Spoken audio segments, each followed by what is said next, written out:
ایک سورہ فاتحہ کی التماس کی گئی ہے، اگرچہ مجلس کے آخر میں زیادہ بہتر ہوتا، زیادہ مومنین آ جاتے ہیں، لیکن چونکہ آج 10 منٹ تاخیر سے مجلس شروع ہوئی ہے تو اتنا ہی مجھے ٹائم اپنی مجلس میں کم کرنا پڑے گا، تو شاید آخر میں یا مجھے یاد نہ رہے یا وقت نہ رہے تو ہم یہ ثواب کیوں اپنے ہاتھ سے ضائع کریں۔ لکھنؤ میں ایک مومن کا انتقال ہوا، مرحوم نواب آغا ابن مرزا محمد مہدی۔ ان مرحوم کے ایصال ثواب کے لیے اور دیگر تمام مرحومین کو اس میں شامل کرتے ہوئے ایک مرتبہ فاتحہ۔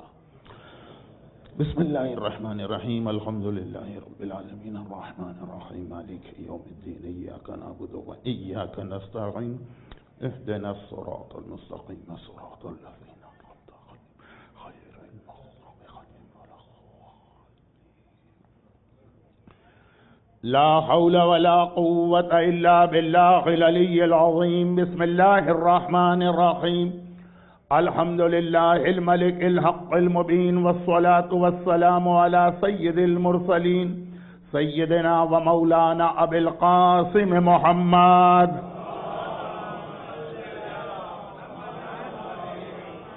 وآلہ الطیبین الطاہرین الذین اذھب اللہ عنہم الرجس وطہرہم تطہیرا۔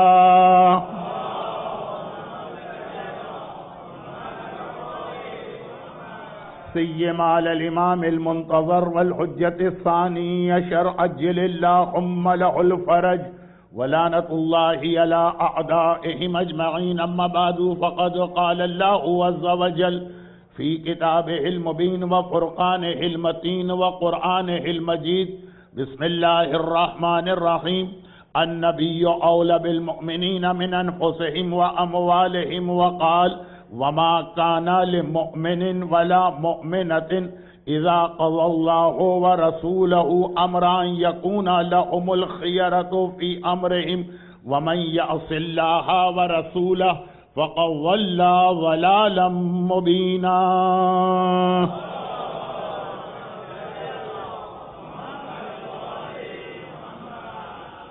غدیر اور ہماری ذمہ داریاں، اس کے حوالے سے آج ہماری تیسری گفتگو ہے، اور آج کے مجلس کے شروع میں قرآن کریم کی جن 2 آیتوں کی تلاوت کی گئی، یہ آیتیں سورہ احزاب کی آیتیں ہیں، اور سورہ احزاب کے لیے ایک جملہ میں شروع مجلسوں میں کہتا ہوں، اور ایک تفصیل آخری مجلسوں میں بیان کرتا ہوں۔ وہ مختصر جملہ یہ ہے کہ سورہ احزاب قرآن کا ہر سورہ اہم، قرآن کی ہر آیت اہم، مگر سورہ احزاب کا کوئی خاص تعلق کربلا کے واقعے سے بنتا ہے، تب ہی روز عاشور، دا ڈے آف عاشورہ، اس کے اعمال عاشورہ میں جو 4 رکعت نماز ہے، اس میں سورہ منافقون اور سورہ احزاب کی بھی تلاوت کا حکم ہے۔ سورہ منافقین سمجھ میں آتا ہے کہ کربلا کے میدان میں ایک طرف ایمان تھا اور ایک طرف نفاق و منافقین، تو قرآن انٹروڈکشن کرا رہا ہے کہ پہچان لو کہ یزیدیت کہتے کسے۔ خالی ایک آدمی کا نام یزید ہے، لیکن یزیدیت تو قیامت تک کی چیز، تو ان کی نشانیاں بتائی جا رہی ہیں عاشور کے دن، کہ غور کرو کہ وہ کون لوگ ہیں جو اپنے منافق کہتے ہی اسے ہیں جو اپنے آپ کو مومن ڈکلیئر کرے گا۔ وہ اگر آ کر ہی یہ کہہ دے کہ میں مومن نہیں ہوں، میں منافق ہوں، تو وہ منافق ہی نہیں کہلائے گا۔ منافق تو کہتے اسے ہیں کہ جو آپ کے سامنے آپ سے زیادہ پکا مومن اپنے آپ کو ظاہر کرے گا۔ تو اب پہچانے کیسے اس کی نشانیاں، وہ سورہ منافقون سمجھ میں آ گئے۔ لیکن چونکہ کل یوم عاشورہ و کل ارض کربلا،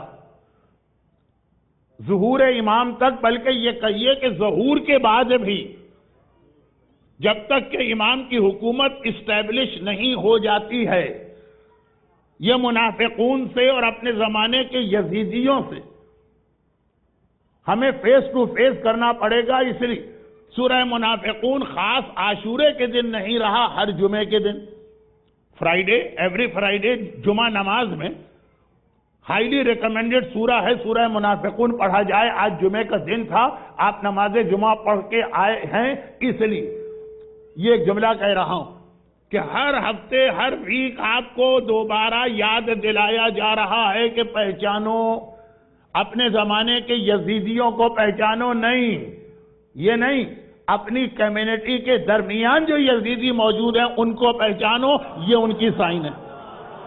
سورہ منافقون یہ ان کی سائن ہے، تو ایوری ویک یہ یاد دلانا۔ اور لیکن یہ بات تو اس کی لاجک تو سمجھ میں آ گئی کہ عاشورے کے دن خاص طور پر اعمال عاشورہ میں نماز روزے عاشور سورہ منافقون کا حکم ہے، لیکن اس کے بعد سورہ احزاب کا حکم ہے۔ تو سورہ احزاب میں ایسا کون سا امپورٹنٹ قسم کا میسج ہے کہ ایوری عاشور وہ آپ کو یاد دلایا جاتا؟ اور جیسا کہ مشہور جملہ ہے کہ کل یوم عاشور، حکومت امام، ظہور امام تک ہر دن عاشورہ ہے، تو وہ ہر دن وہ میسج آپ کو یاد کرنا۔ اب یہ تو ہوا ایک بہت شارٹ انٹروڈکشن سورہ احزاب کا۔ ہو سکتا ہے کہ شب عاشور کے مجلس میں ذرا سی اس کی ڈیٹیل میں جاؤں، کیونکہ ویری نیکسٹ ڈے آپ لوگ اعمال عاشورہ میں اس سورہ کی تلاوت کر رہے ہوں گے، لیکن اس سورہ احزاب کی آیتوں میں سے 2 آیتیں آج تلاوت کی گئی، اور یہ غدیر کے حوالے سے من کنت مولا کو سمجھا رہی ہیں کہ ولایت کہتے کسے۔ پہلی آیت تو خیر ہر مومن کو زبانی یاد ہے، النبی اولی بالمؤمنین من انفسہم و اموالہم، تمہاری اپنی جان یا تمہاری اپنی باڈی اور تمہارا اپنا مال تمہارا ہے نا۔ تم کہتے ہو کہ یہ میرا جسم ہے، یہ میرا مال ہے، قرآن کہتا ہے، لیکن النبی اولا، نبی تمہارے مال پر تم سے زیادہ حق رکھتا ہے، نبی تمہاری جان پر تم سے زیادہ حق رکھتا ہے۔ خالی خمس دیتے ہوئے ہماری جان نکل جاتی ہے، دونوں چیزیں چلی جاتی ہیں، مال بھی جا رہا ہے، جان بھی جا رہی ہے۔ اور خمس ہے کیا؟ سال بھر حلال کام میں خرچ کرو، سیونگ کا 20%۔ نبی اولا ہے، وہ چاہے تو تمہاری جو ارننگ ہے، سیونگ نہیں، وہ 100% بھی تم سے مانگ سکتا ہے اور تم سے لے سکتا ہے، یہ اس کا اپنا مال ہے۔ اور اسی طرح تمہاری جان، داڑھی شیو کرتے ہیں تاکہ بڑے خوبصورت نظر آئے، لیکن تمہارا چہرہ تم سے زیادہ نبی کا اس کے اوپر حق ہے۔ باقی باتیں تو ہوتی رہیں گی۔ یہ تو پہلی آیت بہت مشہور ہے، جہاں غدیر اور جہاں من کنتو مولا اور جہاں ولایت پر بات کی جائے گی، یہ آیت تو ضرور تلاوت کی جائے گی۔ اس کے فوراً بعد اس آیت کو گویا قرآن نے اسی سورہ احزاب میں آگے چل کر، یہ 2 الگ آیتیں ساتھ ساتھ نہیں، کیا کہتے ہیں انگریزی میں بیک ٹو بیک، ساتھ ساتھ نہیں ہے۔ پہلے آیت آ گئی ہے، آیت نمبر 5، اس کے بعد 30s میں دوسری آیت آئی۔ وہ دوسری آیت پہلی آیت کو ایکسپلین بھی کر رہی ہے، تفسیر بھی کر رہی ہے، اور جو 2 دن ہماری مجلس ہوئی تھی وہ اسی آیت کی روشنی میں ذرا آگے بڑھے گی۔ وَمَا كَانَ لِمُؤْمِنٍ وَلَا مُؤْمِنَةٍ، سورہ احزاب اس آیہ ولایت کے کچھ دیر کے بعد قرآن اس آیت کو نازل کر رہا ہے، اور اس میں ایک عجیب بات اس آیت میں یہ ہے کہ قرآن کا اور حدیث کا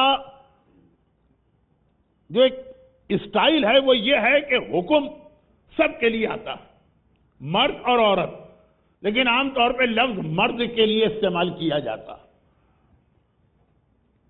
نماز، روزہ، زکوٰۃ، جہاں بھی آپ الفاظ دیکھیں گے لفظ مرد کے لیے استعمال ہوتا ہے لیکن مراد ہوتی ہے پوری امت. یہ آیت میں کوئی اتنا امپورٹنٹ میسج ہے کہ قرآن نے خاص طور پر مردوں کا ذکر الگ کیا، عورتوں کا ذکر الگ کیا. ٹھیک ہے، مجھے یاد ہے کہ حجاب کے حوالے سے بھی یہی بات آئی کہ ایمان لانے والے مرد اپنی نگاہیں نیچی کریں گے، عورت کے لیے الگ، مرد کے لیے الگ آیت آئی. لیکن عام طور پہ یہ طریقہ اسلام کا ہے کہ لفظ مرد کا آتا ہے، شامل دونوں ہوتے ہیں. اس آیت میں خاص طور پر قرآن نے الگ الگ کر دی. حکم ایک دیا لیکن کیا کہا ہے؟ وَمَا كَانَ لِمُؤْمِنٍ، کسی مومن کو یعنی مرد کو یہ حق نہیں، یہ رائٹ ہمارا ختم ہو گیا.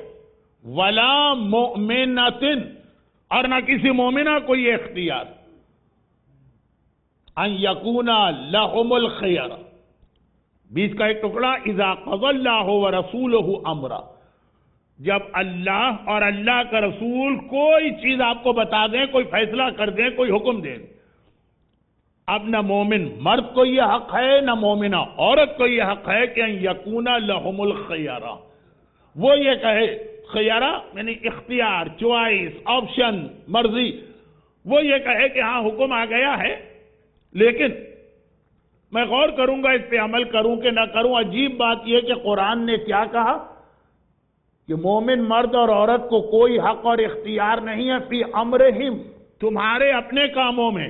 بھئی جیسے نماز ہو، اللہ کی طرف سے ایک حکم آیا، اس میں ہمیں کوئی اختیار نہیں، روزے میں کچھ نہیں، حج میں کچھ نہیں، جیسا کہا ویسا کرنا.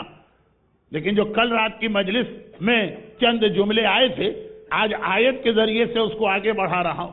جو ہمارے اپنے پرسنل میٹر ہے، مکان کہاں خریدنا، علاج کہاں کرانا، ایجوکیشن کہاں لینا، ویزا کہاں کا لینا، کہاں جا کے سیٹل ہونا، جاب کیا کرنا، بزنس کیا کرنا، جو ہمارے اپنے کام. قرآن کہتا ہے فی امرہم، تمہیں اپنے کاموں میں بھی کوئی اختیار نہیں. وَمَنْ يَعْصِ اللَّهَ وَرَسُولَهُ فَقَدْ ضَلَّ ضَلَالًا مُبِينًا، اور جو اللہ اور رسول کی نافرمانی کرے گا تو وہ کھلی ہوئی گمراہی میں ہے، غلط راستے پہ چل رہا ہے. تو قرآن نے آپ کے سارے رائٹس لے لی. جب اللہ اور اللہ کا رسول کوئی فیصلہ کر دے اسے ماننا ہی ماننا، اور خالی مرد کے لیے نہیں، عورت کے لیے بھی یہ حکم اتنا اہم ہے کہ الگ سے لفظ آیا مومنہ، جو قرآن کا اسٹائل نہیں ہے. شاید بہت کم ایسے احکام ہوں گے جہاں لفظ مومن الگ آیا ہو اور مومنہ الگ آیا ہو. اور اسی حوالے سے غدیر کو ذرا سا یاد دلا کے اپنی بات کو آگے بڑھاؤں. غدیر خم کے میدان میں جب وہ اعلان ولایت ہو گیا، من کنت مولا فہذا علی مولا، جس کا میں مولا ہوں یہ علی اس کے مولا، جب یہ اعلان ہو گیا، اس کے بعد رسول نے خالی اس ڈکلیریشن اور ولایت کو انف نہیں سمجھا، بلکہ کہا کہ one by one every person, جتنے غدیر کے میدان میں سب ایک ایک کر کے، ایک ساتھ ایک کراؤڈ، ایک موب، ایک مجمع، ایک ہجوم نہیں، ون بائی ون سب آئیں گے اور علی کے ہاتھ پر ہاتھ رکھ کر علی کی بیعت کریں گے.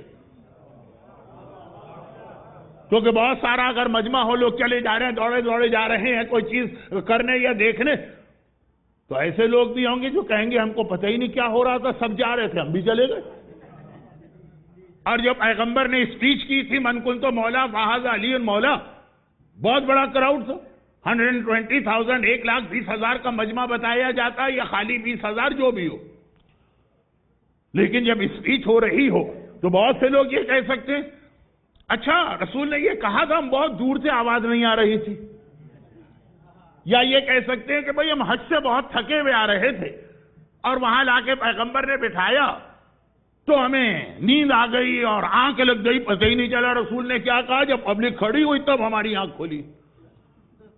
ایسا ہوتا ہے مجلسوں کے اندر، تو بہت زیادہ ہوتا ہے، خاص طور پر میری مجلسوں میں آدھے سے زیادہ مجمع سو رہا ہے، ان کو پتہ ہی نہیں کیا کہا گیا. میں نے ایک مومن سے کہا نہیں آپ غلط کہہ رہے. میں دیکھتا ہوں یہ سب لوگ آنکھیں کھول کے بیٹھے. کہا مولانا ہمارے پاس بھی ٹیکنیک ہے، مجلسوں میں ہم آنکھیں کھول کے سویا کرتے ہیں. وہ بیڈ روم ہوتا ہے جہاں آنکھیں بند کر کے سوتے ہیں، لیکن یہاں کی ہماری ٹیکنیک الگ ہے۔ تو اب یہ آدمی کہہ سکتا کہ جملہ مس ہو گیا، میں نے سنا نہیں، مجھے نیند آ گئی، مجھے اونگ لگ گئی، وہ جس سے وضو ٹوٹ جاتا ہے کہ آنکھ دیکھنا بند کر دے، کان سننا بند کر دے، یہ سارے کے سارے ایکسکیوز بعد میں لوگ پیش کر سکتے تھے، اور ایسے ایکسکیوز لوگوں نے پیش کیے بھی، مگر پیغمبر نے کہا کہ ہر چیز میں ایکسکیوز سنا جائے گا، علی کی ولایت کے اعلان میں کوئی ایکسکیوز قبول نہیں ہوگا۔ ہر طرح سے ایسا انتظام کیا جائے گا کہ کوئی یہ نہ کہہ دے کہ میں نے یہ اعلان سنا نہیں۔ چنانچہ پہلے پیغمبر نے ایک اسپیچ دی، پھر علی کی ولایت کا اعلان بھی عجیب طریقے سے کیا۔ علی کو ہاتھوں میں اٹھا کے دکھا رہے ہیں تاکہ بہت دور کا مجمع بھی سمجھ جائے کہ آج کوئی علی کے بارے میں ایسی بات کہی جا رہی کہ رسول کو چھپایا جا رہا ہے، علی کو سامنے دکھایا جا رہا ہے۔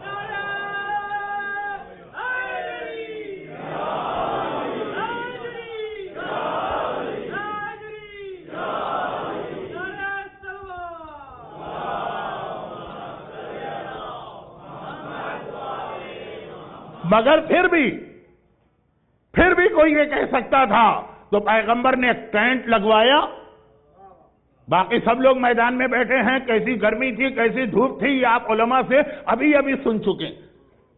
جشن عید غدیر ایام ازا سے 12 دن پہلے ہوا ہے، سن چکے ہیں آپ۔ ٹینٹ پیغمبر نے لگایا، مولا کو لے کر اس میں گئے اور ایک ایک آدمی کو آرڈر دے کے گئے کہ سب ایک ایک کر کے آئیں گے، علی کے ہاتھ پر ہاتھ رکھ کر یہی جملہ کہیں گے کہ آج سے آپ میرے مولا ہو گئے۔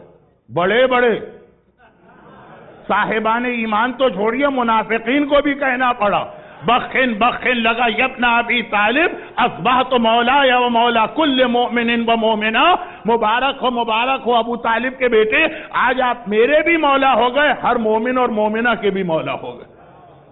ہر ایک کو یہ کہنا پڑا، پیغمبر نے کہا کہ ہاتھ پہ ہاتھ رکھ کر بیعت کرو۔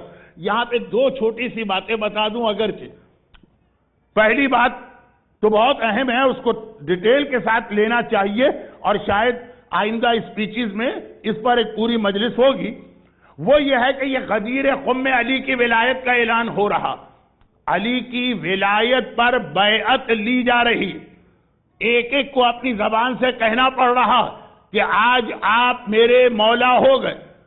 پیغمبر نے صرف اور صرف اس بیعت کے درمیان اگر کوئی گیپ دیا ہے تو وقت نماز، ادھر نماز کا وقت آیا اور پیغمبر نے کہا ایک بار رک جاؤ، جتنے لوگ رہ گئے ہیں ابھی ٹھہر جائیں۔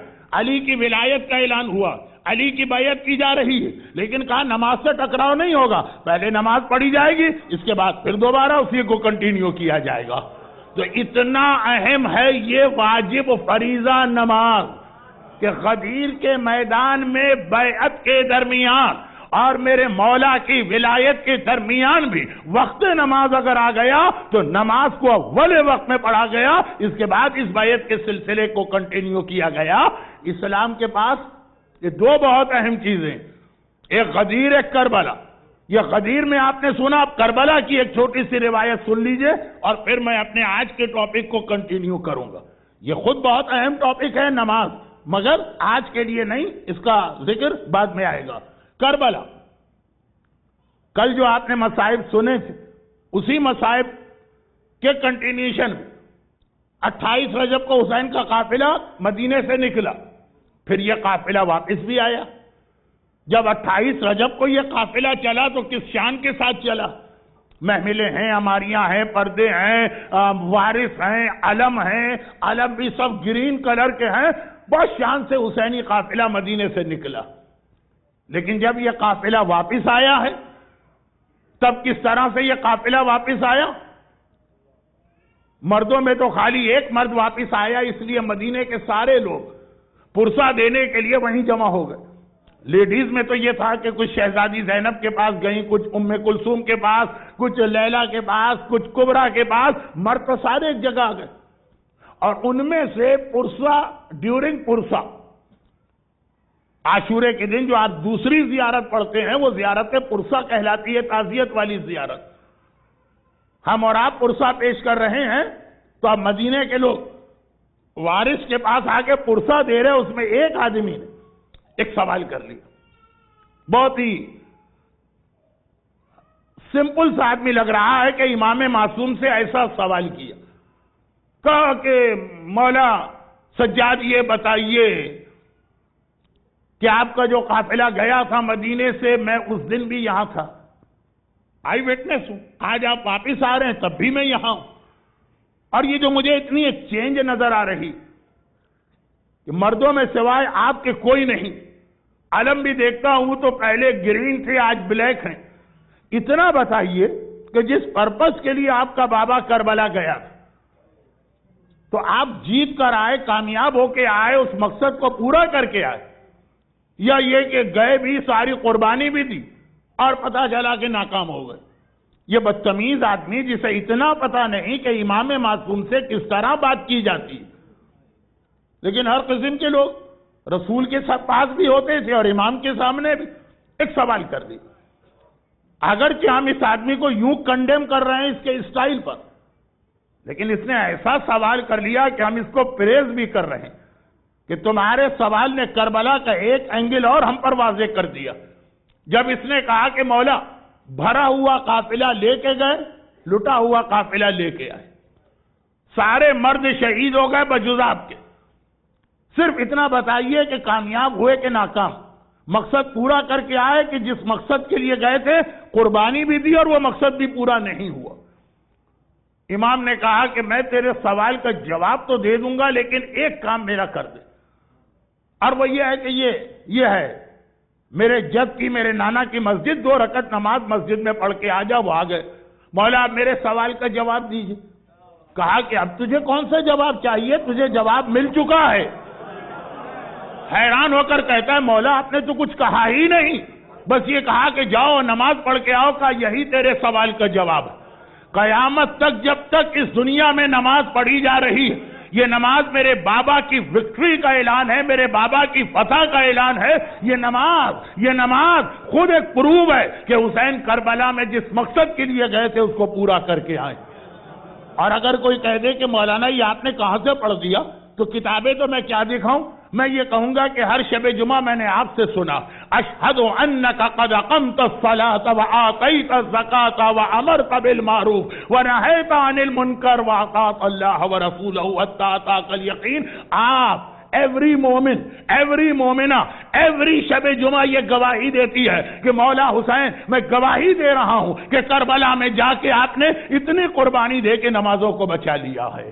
تو نماز غدیر میں ولایت علی کا اعلان اور بیعت ہو، یا کربلا میں حسین کی شہادت کا مرحلہ ہو، وہاں بھی نماز، یہاں بھی نماز مومن کی زندگی میں اول سے آخر تک یہ نماز، لیکن باقی باتیں بعد میں ہوں گی۔ غدیر کے حوالے سے ایک چیز تو یہ واضح کرنا تھی کہ پیغمبر بیعت لے رہے اور علی کے ہاتھ پر بیعت لی جا رہی، پھر بھی وقت نماز آتا ہے تو سلسلے کو روکتے ہیں، نماز اور پھر بیعت، یعنی ولایت علی اور نماز دونوں اس طرح سے ملے ہوئے ہیں کہ اس کو الگ نہیں کیا جا سکتا۔ بیعت کر رہے ہو، نماز پڑھ رہے ہو، نماز پڑھ رہے ہو، بیعت کر رہے ہو، نماز سے پہلے بھی علی ہے، نماز کے بعد بھی علی ہے، اور علی کے درمیان اللہ کی بارگاہ میں تمہارا سجدہ۔ مگر دوسری بات جو مجھے بیان کرنا تھی وہ یہ، جس کے لیے میں نے سورہ احزاب میں لفظ مومنہ جو آیا ہے اس پر بات کی، وَمَا كَانَ لِمُؤْمِنٍ وَلَا مُؤْمِنَةٍ۔ جب یہ بیعت ہو رہی اور آج رات کے جو مصائب ہیں، یہی جو بات میں اب شروع کر رہا ہوں، یہ مصائب کے اندر بھی یہی چیز آئے گی۔ پیغمبر نے کہا کہ یہ خالی ولایت علی خالی مردوں کے لیے نہیں ہے، عورتوں کے لیے بھی ہے، تو مرد بھی بیعت کریں گے، اور 1 بائی 1 ہر عورت بھی آ کر علی کے ہاتھ پر بیعت کرے گی۔ خاص علی کو خیمے میں بٹھایا، ایک ایک کر کے ساری عورتوں کو بلایا جا رہا۔ یہ سب حج سے واپس آ رہے ہیں۔ حج میں انسان یوزولی اپنی فیملی کے ساتھ جاتا، خود اللہ کے رسول کی ہیبٹ تھی کہ جب کبھی ٹریولنگ کرتے اپنی ایک وائف کو لے کے جاتے تھے۔ پیغمبر کی 9 وائف تھیں، لیکن ہر ٹریولنگ میں کسی ایک کی باری۔ آخری حج میں پیغمبر کی کتنی وائف پیغمبر کے ساتھ گئی؟ حضرت ام سلمہ بھی تھی، حضرت ام حبیبہ بھی تھی، جناب صفیہ بھی تھی، حضرت عائشہ بھی تھی۔ ایک 9 وائف میں سے میجورٹی کے نام، خالی نام نہیں، ان کی وجہ سے بہت سارے مسائل حج لیڈیز کے لیے اس حج کے اندر کلیئر ہوئے۔ پیغمبر کی ایک وائف اور حج کے درمیان جو عورتوں کو نجاست ہوتی ہے، نجاست آ گئی، وہ پریشان، اس حالت میں حج ہوگا کہ نہیں؟ پیغمبر نے ان کی مدد سے یہ مسئلہ امت کو بتایا کہ ہاں بھائی، اس حالت میں بھی عورت احرام پہن سکتی ہے اور حج کر سکتی ہے۔ ام سلمہ کافی ایجڈ ہو چکی، مزدلفہ کے میدان میں پہنچی، مجمع دیکھا، گھبرا کے کہا یا رسول اللہ، اتنے کراؤڈ کے اندر ہم مردوں کے ساتھ چلیں؟ کہا کہ نہیں، اللہ نے عورتوں کے لیے آسانی کر دی ہے، مرد یہیں پہ رہیں گے ٹل سن رائز، تم عورتیں 5 منٹ ٹھہرو اور آگے چلے جاؤ۔ جس مسئلے پہ آج آلموسٹ ساری دنیا کے مومنین عمل کرتے ہیں، تو یہ پیغمبر کی کئی وائف اور ہر ایک کے حوالے سے الگ الگ ایک واقعہ آ رہا، لیکن وہ حج مکے ہی میں پڑھتا ہوں تو مزہ آتا ہے۔ یہاں تو صرف یہ بات کہنا کہ اس مجمع غدیر میں مردوں کے ساتھ عورتیں بھی تھیں اور برابر سے تھیں، آلموسٹ اتنی ہی ان کی تعداد تھی۔ پیغمبر نے کہا تمہیں بھی بیعت کرنا، مگر اب جو بیعت علی کی عورتوں نے کی ہے، وہاں سے ہمارے سامنے یہ آ گیا کہ عورت کا حجاب اور عورت کی حیا کتنی اہم ہے۔ غدیر کا اعلان، ہر ایک سے ہاتھ پہ ہاتھ رکھ کے بیعت کروائی جا رہی، لیکن نامحرم سے اسکن ٹو اسکن کانٹیکٹ حرام ہے، یہ ہر ایک کو آج معلوم، جو عمل کریں جو عمل نہ کریں سب کو معلوم ہے یہ مسئلہ۔ پیغمبر نے طریقہ بدل دیا، بیعت ہوگی، بیعت نہیں بدلی جائے گی، ولایت کے اعلان میں کمی نہیں ہوگی، لیکن ولایت کا اعلان شریعت کی لیمٹس کے اندر رہ کر کیا جائے گا۔ ادھر نماز کی بات تھی، ادھر حجاب کی بات آئی۔ اب بعض علماء نے لکھا، بلکہ میجورٹی آف علماء نے لکھا کہ پیغمبر نے پانی کا ایک برتن منگایا، ایک طرف علی نے اس برتن میں ہاتھ ڈالا، دوسری جانب جو بیعت کرنے والی خاتون آ رہی اور یہ کہہ رہی ہیں کہ اصبحت مولایا، آج سے آپ میرے مولا ہو گئے، اس پانی میں دوسری جانب وہ خاتون اپنا ہاتھ رکھ رہی ہیں، یہ علی کی بیعت۔ علی کون ہے؟ علی وہ ہیں کہ پیغمبر نے ڈکلیئر کیا ہے کہ علی اس امت کے باپ ہیں۔ خاص پیغمبر نے کہا میں اور علی اس امت کے باپ ہیں، اور میرے مولا نے اپنی شہادت والی رات 21 آف رمضان، 19 نہیں، ضربت والی رات نہیں، 21 آف رمضان، اسبق ابن نباتہ سے ایک جملہ کہا تھا۔ اب ٹائم نہیں ہے کہ میں ڈیٹیل روایت پڑھوں، اس لیے جلدی اس کا خلاصہ کیا ہے۔ اسبق قرآن اور حدیث میں جہاں جہاں والدین کی بات کی گئی، کل رات کی مجلس کا آخر کیا تھا؟ والدین کا ایک حق ہوتا ہے مرنے کے بعد بھی، والدین۔ تو مولا نے کہا کہ جہاں جہاں والدین کی بات ہوئی، اس میں سب سے پہلے ہم لوگ آ رہے ہیں، یعنی یہ جو کہا گیا کہ حق والدین کے لیے جنت حرام ہے، اس میں ہم شامل ہیں۔ جو ہم سے حق ہو جائے، جو ہمارا حق ادا نہ کرے، وہ اس میں آتا ہے۔ تمہارے اپنے والدین بعد میں آتے ہیں، پہلے رسول اور امام اس میں آتے ہیں۔ اب والدین کی جتنی حدیثیں آپ نے سنی، چاہے ان کی خدمت کا ثواب یا حق والدین، وہ سب سے پہلے یہ دو جملے بہت عجیب، دیکھیں بات سے بات نکلتی ہے، میں مجلس کو پھیلانا نہیں چاہتا۔ دو جملے، 21 رمضان کو مولا نے کہا جہاں والدین کی بات آئے گی ان کے حق کی، اس میں ہم شامل ہیں، بلکہ ہم سب سے پہلے ہیں۔ اور دوسری بات، صادق آل محمد امام جعفر صادق علیہ الصلوۃ والسلام کا وہ فرمان جسے تقریباً تمام مراجع کتاب خمس میں بالکل شروع میں لکھا، اور وہ یہ ہے کہ امام معصوم فرماتے ہیں کہ جہاں جہاں یتیم پر ظلم کرنے کی بات آتی ہے، حرام ہے، گناہ ہے، ڈیٹیل میں جانے کا وقت نہیں ہے، مگر یتیم کے حوالے سے کتنی روایتیں، خاص طور پر یتیم کا مال کھانا، اس کو اتنا بڑا گناہ اسلام نے قرار دیا ہے۔ قرآن کی آیت بھی آئی ہے اور حدیثوں میں حدیثیں بھی آئی ہے یتیم کا مال، لیکن امام نے فرمایا کہ یاد رکھو جو یتیم کے بارے میں، یتیم کے مال کے بارے میں، اچھا یہ اتنا اسلام نے حکم دیا، یتیم کا مال ہاتھ نہ لگانا، ٹچ نہ کرنا، ایک پینی اس میں سے یا سینٹ ضائع نہ ہونے پائے، کہ اللہ نے یہ حکم دیا تھا یتیم کے مال کی حفاظت کے لیے، یہ حکم یتیم کے لیے مصیبت بن گیا، تو پھر امام رسول کو ایکسپلین کرنا پڑا، یہ رسول کے زمانے کی بات۔ کبھی رحمت بھی اتنی زیادہ آ جاتی ہے کہ لوگوں کے لیے زحمت بن جاتی ہے۔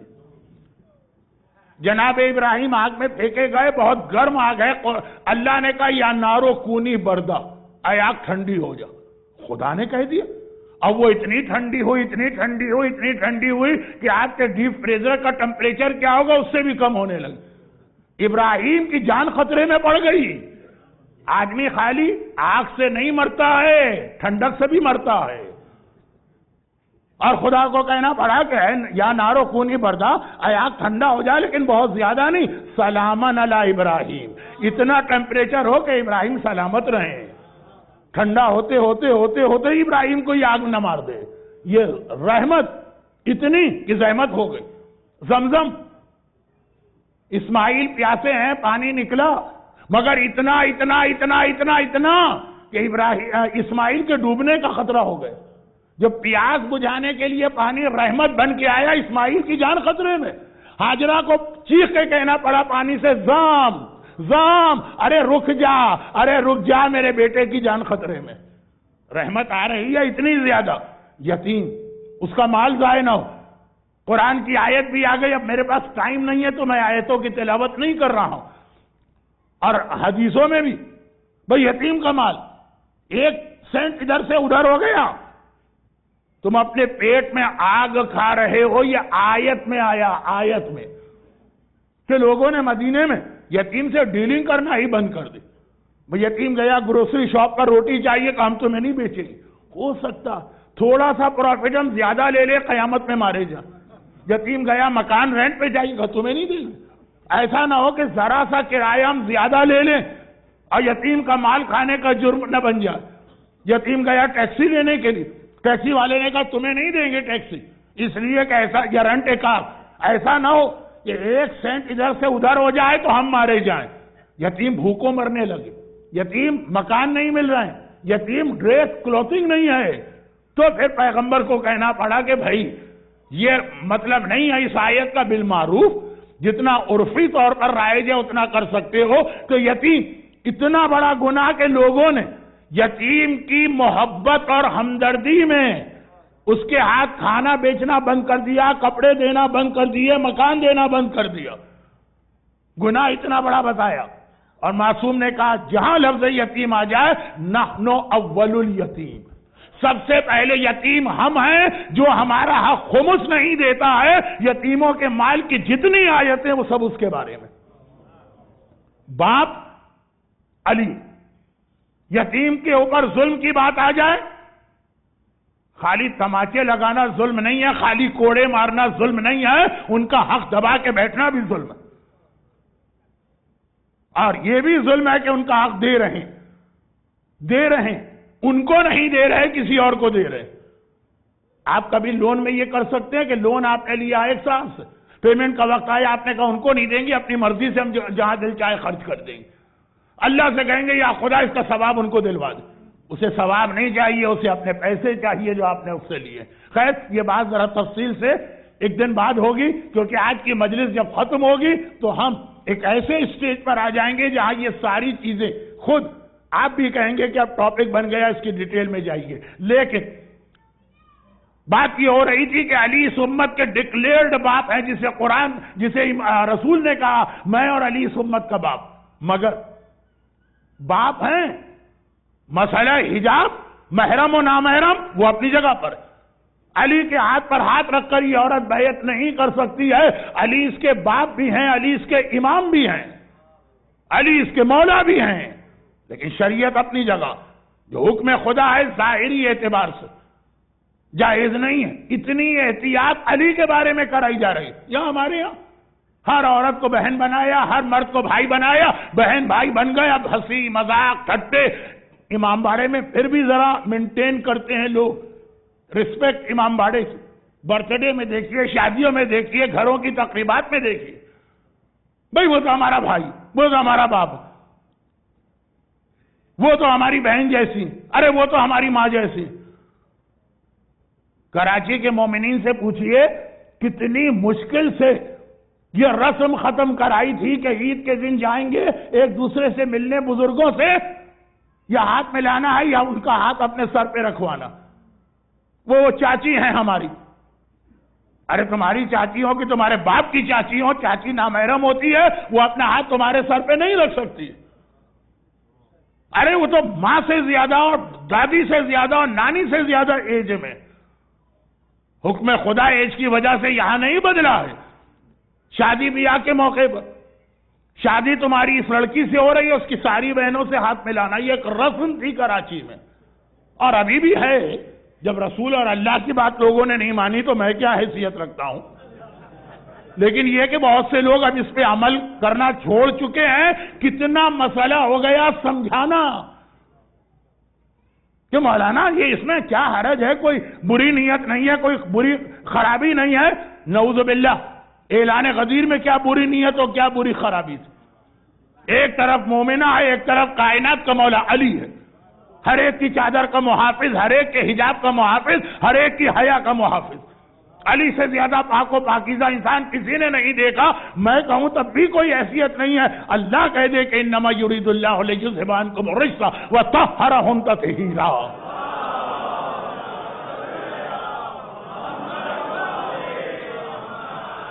دیکھیے، ایک چیز ہوتی ہے کہنا اور ایک چیز ہوتی ہے کرنا. یہ پانی پاک ہے کہ نجیس؟ آپ نے کہا یہ پاک ہے، کہہ دیا. اور ایک یہ کہ نہیں، آپ نے نہیں پوچھا، آپ نے دیکھا ایک مرجی آئے، انہوں نے پانی اٹھایا، پینے لگے. یا ایک متقیم انسان آ گیا. ہر دفعہ مرجے سنیں گے تو آپ کو بھی ذرا سی الرجی ہو جائے گی، اچڑ ہو جائے گی. ایک متقی انسان پانی پی لی. یا گھر کا مالک آیا، اس نے پانی پی لی. آپ نے کہا یہ پانی پی رہا، اس کا مقصد یہ کہ یہ پاک پانی ہوگا. یہ بھی شریعت کا ایک مسئلہ ہے کہ قول زبان سے کہہ دے پاک ہے، عمل ایسی جگہ وہ استعمال کرے اس چیز کو، جیسے کھانے پینے میں. یہاں علی کی طہارت وہ طہارت ہے کہ اللہ نے کہا ہر طرح سے اسے مکمل کرنا. اللہ نے کلام کے ذریعے بھی کہا آیہ تطہیر، عمل کے ذریعے بھی کہا کہ عام مسجد کو نجس کرنا حرام ہے. خانہ خدا کی اہمیت تو بہت زیادہ ہے. علی کی ولادت کعبے میں کر کے بتا دی کہ دیکھو اس سے زیادہ پاک اور پاکیزہ اس کائنات میں کوئی نہیں ہے کہ میں اپنے گھر میں اس کی ولادت کا انتظام کر رہا ہوں.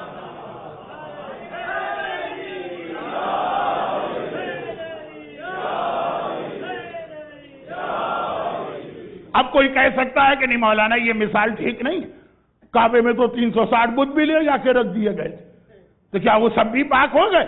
وہ کہا یہی فرق دیکھو. اگر فاطمہ بنت اسد عام دروازے سے جاتی تو یہی سمجھا جاتا جیسے کافر آئے، مشرک آئے، منافق آئے. وہاں دیوار میں در بنا کے بتایا گیا فاطمہ بنت اسد کعبے میں نہیں جا رہی ہیں، اللہ بنت اسد کو اپنے گھر کے اندر بلا رہا.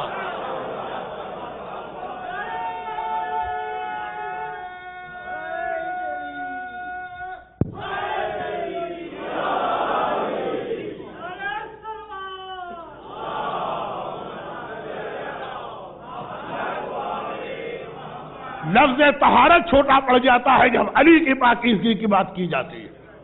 لیکن شریعت اپنی جگہ، حکم حجاب اپنی جگہ.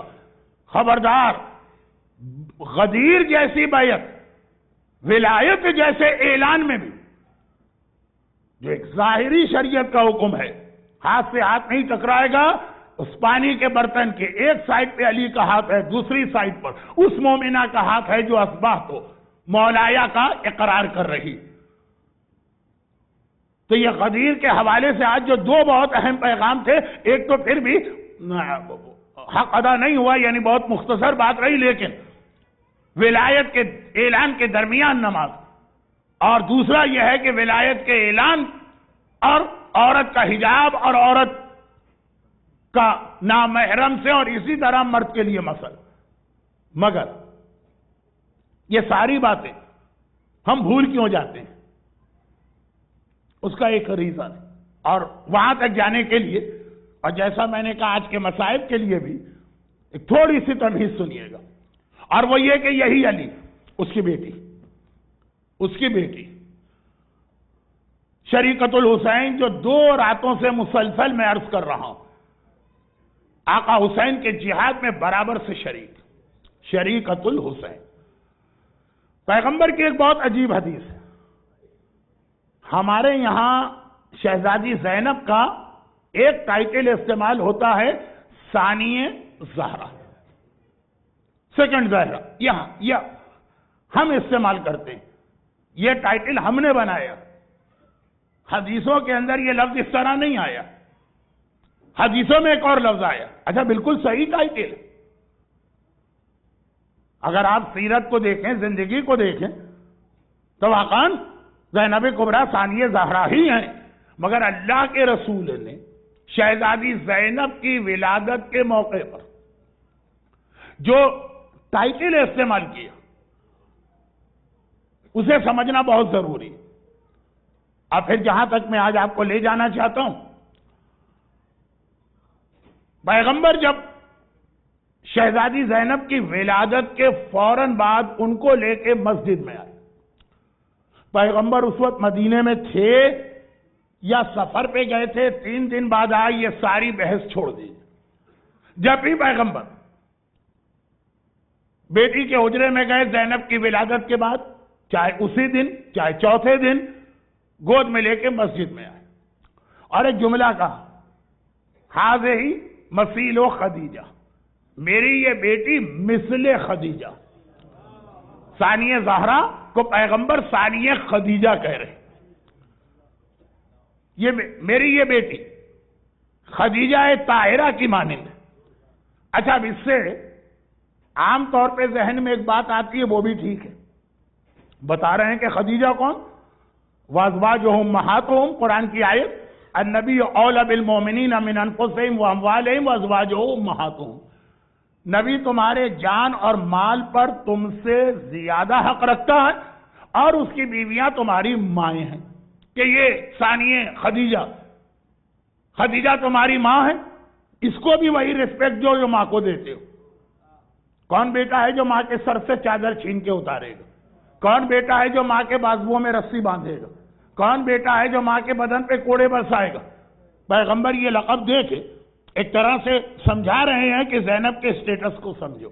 مگر ہسٹری پڑھیے تو پتا چلے گا کہ اس کا ایک اور بہت اہم ریزن ہے، بہت اہم. شہزادی زینب کبریٰ کی زندگی ہمارے سامنے ڈیٹیل سے تو نہیں، پر کربلا کے حوالے سے ہم شہزادی کا نام سنتے ہیں. جب زینب کا نام سنتے ہیں کربلا کے حوالے سے، تو ذہن میں یہ خیال آتا ہے کہ زینب کی ساری زندگی روتے ہوئے، مصیبتوں میں، غم میں، پریشانیوں میں گزری ہوگی. یعنی اب ٹائم نہیں ہے تو جملہ شاید ورڈنگ بہت اچھی نہ ہو، کوئی ایسی گستاخی ہو رہی ہو تو اللہ بھی معاف کرے اور آپ بھی. یعنی ہم سمجھتے ہیں کہ شہزادی زینب کی زندگی اپنی ماں کی طرح ہوگی. فاطمہ جس دن سے دنیا میں آئی ہیں اپنی شہادت تک صرف مصیبتیں، صرف غم، صرف پریشانی. جب ولادت ہوئی سارا مکہ پیغمبر کا دشمن بھی تھا، اور یہ دشمنی اپنے پیک پر پہنچ گئی تھی. اتنا کہ پیغمبر نے پہلی ہجرت یا فرسٹ مائگریشن کا حکم دیا تھا. اسی سال شہزادی پیدا ہوئی. اور پھر تو شیب ابی طالب کے 3 سال اور ماں خدیجہ کا زہر کی وجہ سے انتقال اور مدینے کی ہجرت، اور مدینے پہنچ کر اگر وہ والے ٹارچر ختم ہو گئے جو مکے میں تھے، کوڑا بچھانا، کانٹے بچھانا، کوڑا پھینکنا، باپ کی توہین، وہ سب ختم. تو غربت، فاقے، 2 دن کھانے کو کچھ نہیں، 3 دن حسنین کے لیے غذا نہیں.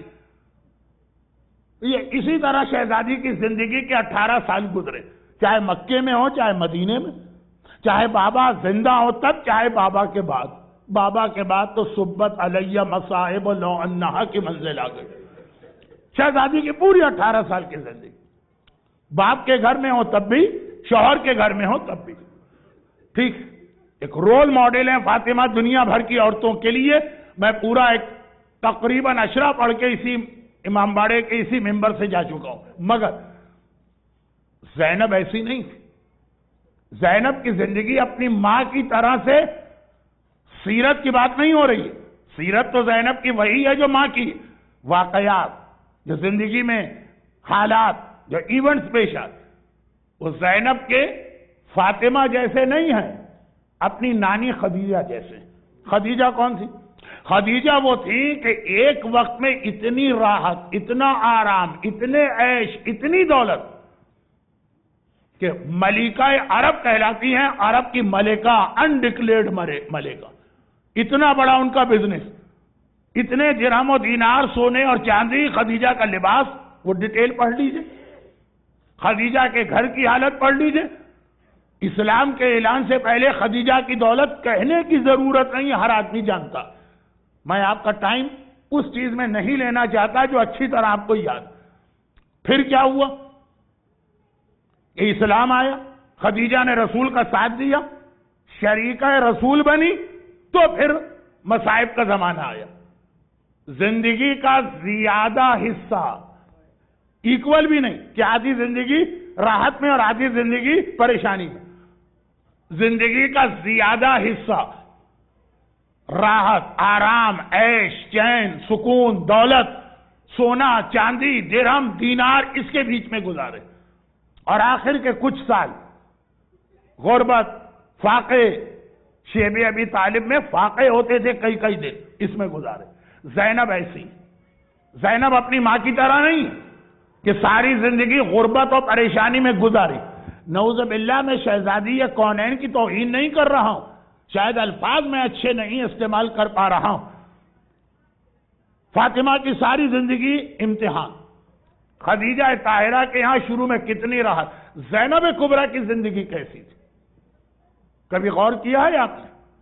بس اسی بات سے اندازہ کر لیں کہ زینب کی شادی ہوئی تھی عبداللہ ابن جعفر طیار سے. بھئی ایک جملہ کافی. جنہیں پتا ہے کہ عبداللہ ابن جعفر طیار کیا ہیں، کون ہے نہیں کہہ رہا ہوں، کیا ہیں، ان کا اسٹیٹس کیا تھا، ان کا بزنس کتنا بڑا تھا، تو یہ ایک جملہ کافی ہے کہ زینب ان کی بیوی. گرچہ اس موقع پر بھی بڑا عجیب جملہ ہمارے سامنے آتا. ایک جملہ رسول نے کہا، ایک جملہ مولا علی نے کہا. رسول نے کہا کہ اگر فاطمہ نہ ہو، اگر علی نہ ہوتے تو فاطمہ کی شادی نہیں ہو سکتی. فاطمہ کو میچ کرنے والا اس کائنات میں ہے کون علی کے علاوہ؟ ٹھیک ہے، یہ تو آپ بہت سنتے ہیں اور سنتے رہیں گے. ایمان تازہ ہوتا. اور مولا کو بھی وہی پرابلم فیس کرنا پڑا کہ جب زینب کی ایج شادی کی ہوئی تو زینب کا میچ کون ہوگا؟ اگر وہ عصمت کبریٰ کی حامل نہیں ہے تو صاحبہ عصمت صغریٰ تو ہیں. زینب کبریٰ، ان کی شادی کس سے کی جائے؟ ان کا میچ کون ہو؟ جب معصومہ قم کی ساری زندگی اس لیے شادی نہ ہو سکی کہ عالم اسلام میں اور خاندان میں بھی کوئی مرد اس وقت ایسا نہ تھا جو معصومہ قم کے لیے میچ بنتا. آپ ایران کی زیارت پہ جاتے ہیں، معصومہ قم کے حالات وہاں علماء آپ کو سناتے ہیں. ساری زندگی شادی اس وجہ سے نہ ہو تو زینب کبریٰ کا رتبہ معصومہ قم سے تو زیادہ. زینب کی شادی، مولا کے لیے مسئلہ پیش آ گیا اور مولا نے اس وقت اپنے سگے بھتیجے عبداللہ کو دیکھ کر کہا کہ اگر یہ عبداللہ نہ ہوتا تو میری بیٹی زینب کی ساری زندگی شادی نہیں ہو سکتی. پھر ایک اور جملہ بھی کہا کہ ہمارے بیٹے ہماری بیٹیوں کے لیے اور بیٹیاں بیٹوں کے لیے، لیکن بات بہت پھیل رہی ہے، کوئی حرج بھی نہیں تھا، لیکن میرا آج ایک مخصوص سبجیکٹ ہے، ٹاپک ہے، اس سے ہٹنا نہیں چاہتا ہوں. مولا نے کہا کہ زینب کے لیے اس پوری کائنات میں اگر کوئی میچنگ بنتا ہے تو وہ عبداللہ ابن جعفر طیار. عبداللہ ابن جعفر طیار کے حوالے سے صرف ایک جملہ ان کے بچپنے کا سناؤں اور پھر جو اصل بات. مولا کے بڑے بھائی ہیں جعفر طیار. جو اسلام کے پہلے انسان ہیں جن کے دونوں ہاتھ اس لیے کٹے کہ وہ اسلام کا پرچم بچا رہے تھے. عباس علمدار دوسرے ہیں، بعد میں آتے ہیں. پہلے جعفر طیار ہے، اسی لیے جناب عباس کا ایک لقب ثانی جعفر طیار ہے. جعفر طیار اسلام کا علم بچانے کے لیے جنگ موطا میں، اردن میں، جارڈن میں شہید ہوئے، پہلے انسان. اور جو آج کی مجلس میں 2-3 دفعہ اشارے آئے، ایک اشارہ اور آ گیا کہ احترام، عزت، فضیلت، اسٹیٹس، رتبہ وہ اپنی جگہ، لیکن حکم خدا یا حکم شریعت چینج نہیں ہوتا. 2-3 دفعہ یہ جملہ آ گیا. میں نے 1-2 مثالیں دی، یہاں پھر سن لیجیے.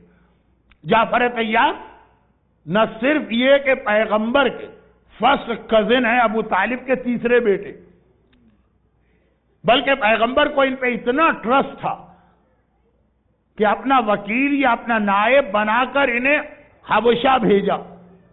میسج فلم تو آج کل ہر شخص نے دیکھی ہوئی ہے. یہ جعفر طیار ہی کی اسپیچ تو تھی جس نے نجاشی کو ہلا دیا، کنورٹ کر دیا، وہ مسلمان ہو گئے. یہ جعفر طیار کو اپنا نائب بنا کے بھیجا. بلکہ خالی نائب ہی نہیں، جعفر طیار ایک ایسی سعادت بھی ان کو ملی جس کو ہم کہہ سکتے ہیں کہ یہ ہیریڈیٹی میں یا انہیریٹنس میں یا میراث میں ملی. وہ کیا ہے کہ جب پیغمبر نے ام حبیبہ سے شادی کرنا چاہی. اب ام حبیبہ ہر ایک کو پتا ہے کہ کون ہے. معاویہ کی بہن ہے، یزید کی سگی پھوپھی ہے ام حبیبہ. ہندا اور ابو سفیان کی بیٹی ہر ایک کو معلوم، واقعہ بھی پتا. ان کا کتنا بڑا امتحان اللہ نے لیا یہ بھی ہر ایک کو معلوم ہوگا. ام حبیبہ سے جب شادی کرنا چاہی، وہ حبشہ میں تھی، تو پیغمبر نے، اور پیغمبر مدینے میں، کتنا ڈسٹنس ہے. اب آج کل تو آپ نے اسکائپ لگایا. یہ مجلس میں یوتھ میں پڑھتا تو یوتھ یہی کہتے کہ مولانا پیغمبر نے اسکائپ کیوں استعمال نہیں کیا. لیکن اس وقت پیغمبر نے جعفر طیار کو اپوائنٹ کیا کہ میرا نکاح تم پڑھو گے. اور جعفر طیار کو یہ وہی چیز ہے جو حضرت عباس کے لیے کہتے ہیں نا کہ ان کو علم ملا میراث میں. بابا علی کو خیبر میں علم ملا، وہی علم ان کے بیٹے عباس کو ملا. جعفر طیار کے لیے میں یہ جملہ کہتا ہوں، یہ نکاح پڑھانے، پیغمبر کا نکاح پڑھانے کا شرف میراث میں ملا ہے. یا باپ ابو طالب نے رسول کا خدیجہ سے نکاح پڑھایا تھا، یا بیٹے جعفر طیار نے رسول کا دوسرا نکاح پڑھایا. ابو طالب کے احسانات کو اسلام کبھی نہیں بھلا سکتا، مسلمانوں نے بھلا دیے. یہ ابو طالب اپنی اولاد کو کس طرح تیار کر رہے ہیں. ادھر دیکھیے تو نکاح ابو طالب پڑھاتے ہیں، یا میراث پہ یہ عہدہ پھر ان کے بیٹے جعفر طیار کو ملا. اور ادھر دیکھیے شیب ابی طالب میں 3 سال اہل بیت رسول قید رہے. جعفر علی ہر رات کو ابو طالب علی کو اٹھا کے رسول کی جگہ سلاتے ہیں، رسول کو اٹھا کے علی کی جگہ، کہ رات کو اگر سرپرائز اٹیک ہو تو رسول کی جگہ میرا بیٹا علی سو رہا وہ مارا جائے، رسول بچ جائے. یہ باپ کی وہ تربیت تھی کہ شب ہجرت جب رسول کو اپنے بستر پہ کسی کو سلانے کی ضرورت پڑی، چاروں طرف دیکھا، کہا صرف ابو طالب کا بیٹا علی ہی یہ فریضہ انجام دے سکتا. آؤ علی، جو ابو طالب نے تمہیں تربیت دی، آج اس تربیت کا حق ادا کرو. یہ ابو طالب بیٹوں میں پیغمبر کے حوالے سے یہ ٹریننگ منتقل ہو رہی ہے. جعفر طیار مدینے آ گئے. جب اسلامی حکومت اسٹیبلش ہو گئی، اب حبشہ کی ضرورت نہ رہی، مدینے آئے. کہاں ہے رسول اللہ؟ کہاں ہیں؟ لوگوں نے کہا وہ تو خیبر گئے ہوئے ہیں، جنگ خیبر ہو رہی. خیبر کی لڑائی تاریخ اسلام کا کتنا اچھا، دلچسپ، عید جیسی خوشی والا واقعہ. خیبر لوگ سنتے ہیں تو مومنین کے چہرے پہ مسکراہٹ آ جاتی خالی خیبر کا لفظ سننے سے. میں کم پڑھتا ہوں، نہیں پڑھتا ہوں، خاص طور پر اس عمر میں. جو میرے مرحوم استاد ایک جملہ کہتے تھے وہی جملہ نقل کر کے آگے بڑھوں. وہ بھی یہی کہتے تھے کہ بیٹا بڑھاپے میں ممبر سے اب نہیں پڑھا جاتا خیبر. بڈھا آدمی ہوں، خیبر شروع تو کروں گا، مکمل کر نہیں پاؤں گا، آدھے راستے سے واپس آنا پڑے گا. تو خود ہی کہو گے کہ جب بڈھے تھے خیبر کا حق ادا نہیں کر سکتے تھے تو جانے کی ضرورت کیا تھی؟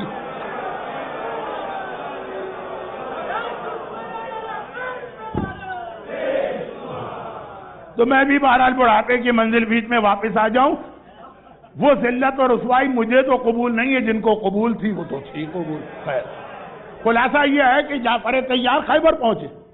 پیغمبر کا تاریخی جملہ ہے، ادھر خیبر کی لڑائی ختم ہوئی ہے، ایک طرف سے مولا علی آ رہے ہیں۔ کس طرح سے آ رہے ہیں کہ ایک ہاتھ میں خیبر کا در ہے، دوسرے ہاتھ میں مرہب کا کٹا ہوا سر، اور ادھر سے جعفر طیار آ رہے ہیں۔ دونوں بھائی ایک وقت میں رسول کے سامنے پہنچے۔ رسول نے جملہ، کیا جملہ ارشاد فرمایا، میری سمجھ میں نہیں آتا کہ میں خیبر کی فتح کی خوشی کو زیادہ بڑا سمجھوں یا جعفر طیار کے آنے کی خوشی کو زیادہ بڑا سمجھوں۔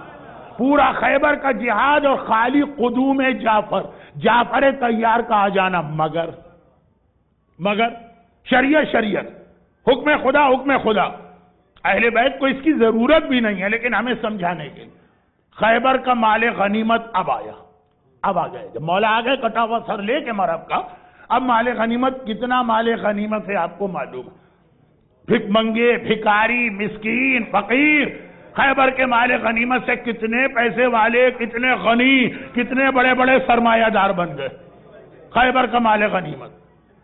مگر شریعت کا حکم ہے مال غنیمت اس کو ملتا جو جنگ کے دوران میدان میں ہو، جنگ ختم ہوئی ہے، 1 منٹ کے بعد بھی اگر کوئی آ جائے چاہے کتنا ہی ہائی اسٹیٹس کیوں نہ ہو، مال غنیمت نہیں ملے گا۔ پیغمبر نے جعفر طیار کو دیکھا، کہا اے جعفر طیار، اب یہ لفظ میرا، 1 منٹ کی تمہیں تاخیر ہو گئی، 1 منٹ بعد پہنچے، خیبر کے مال غنیمت میں باقی سب کو ملے گا، مومنوں کو، مسلمانوں کو، منافقوں کو، جنگ کرنے والوں کو، بھاگنے والوں کو ملے گا، سب کو مال غنیمت، تمہیں نہیں مل سکتا کیونکہ تم جنگ ختم ہونے کے بعد آئے۔ لیکن میں تمہیں ایک ایسا گفٹ دیتا ہوں کہ خیبر کا سارا مال غنیمت ایک جگہ پر، یہ گفٹ اس سے بھی زیادہ بڑا، اور وہ 4 رکعت نماز جعفر طیار پیغمبر نے جعفر طیار کو بتائی، جس نماز کا آج بھی نام ہے الصلاۃ الحبوہ، الصلاۃ الحبوہ یا ہبہ، تحفے والی نماز، گفٹ والی نماز، یعنی خیبر کا مال غنیمت جتنی تعداد آپ سنتے ہیں وہ آپ کو چاہیے نماز جعفر طیار شروع کیجئے، آپ اس کے پریکٹیکل بینیفٹ اس دنیا میں دیکھیں گے، آخرت کا ثواب اپنی جگہ۔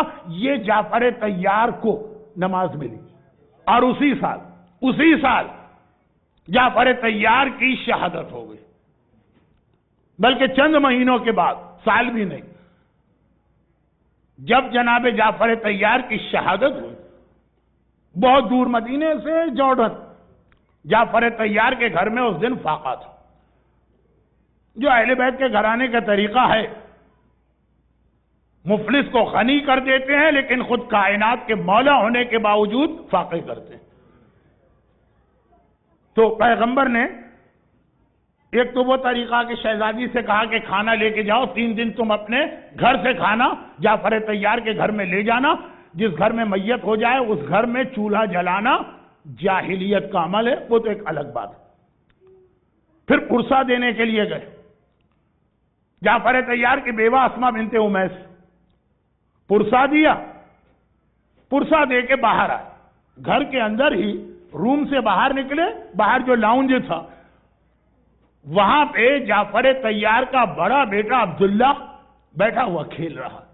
اب بچے جب ایج کم ہوتی ہے، 4 سال 5 سال، باپ مر جائے ماں مر جائے، انہیں کیا معلوم، وہ تو اسی طرح اپنے کھیل میں لگے رہتے ہیں، انہیں نہیں اندازہ ہوتا کہ کتنا بڑا لاس ان کا ہوا۔ تو عبداللہ کھیل رہے ہیں۔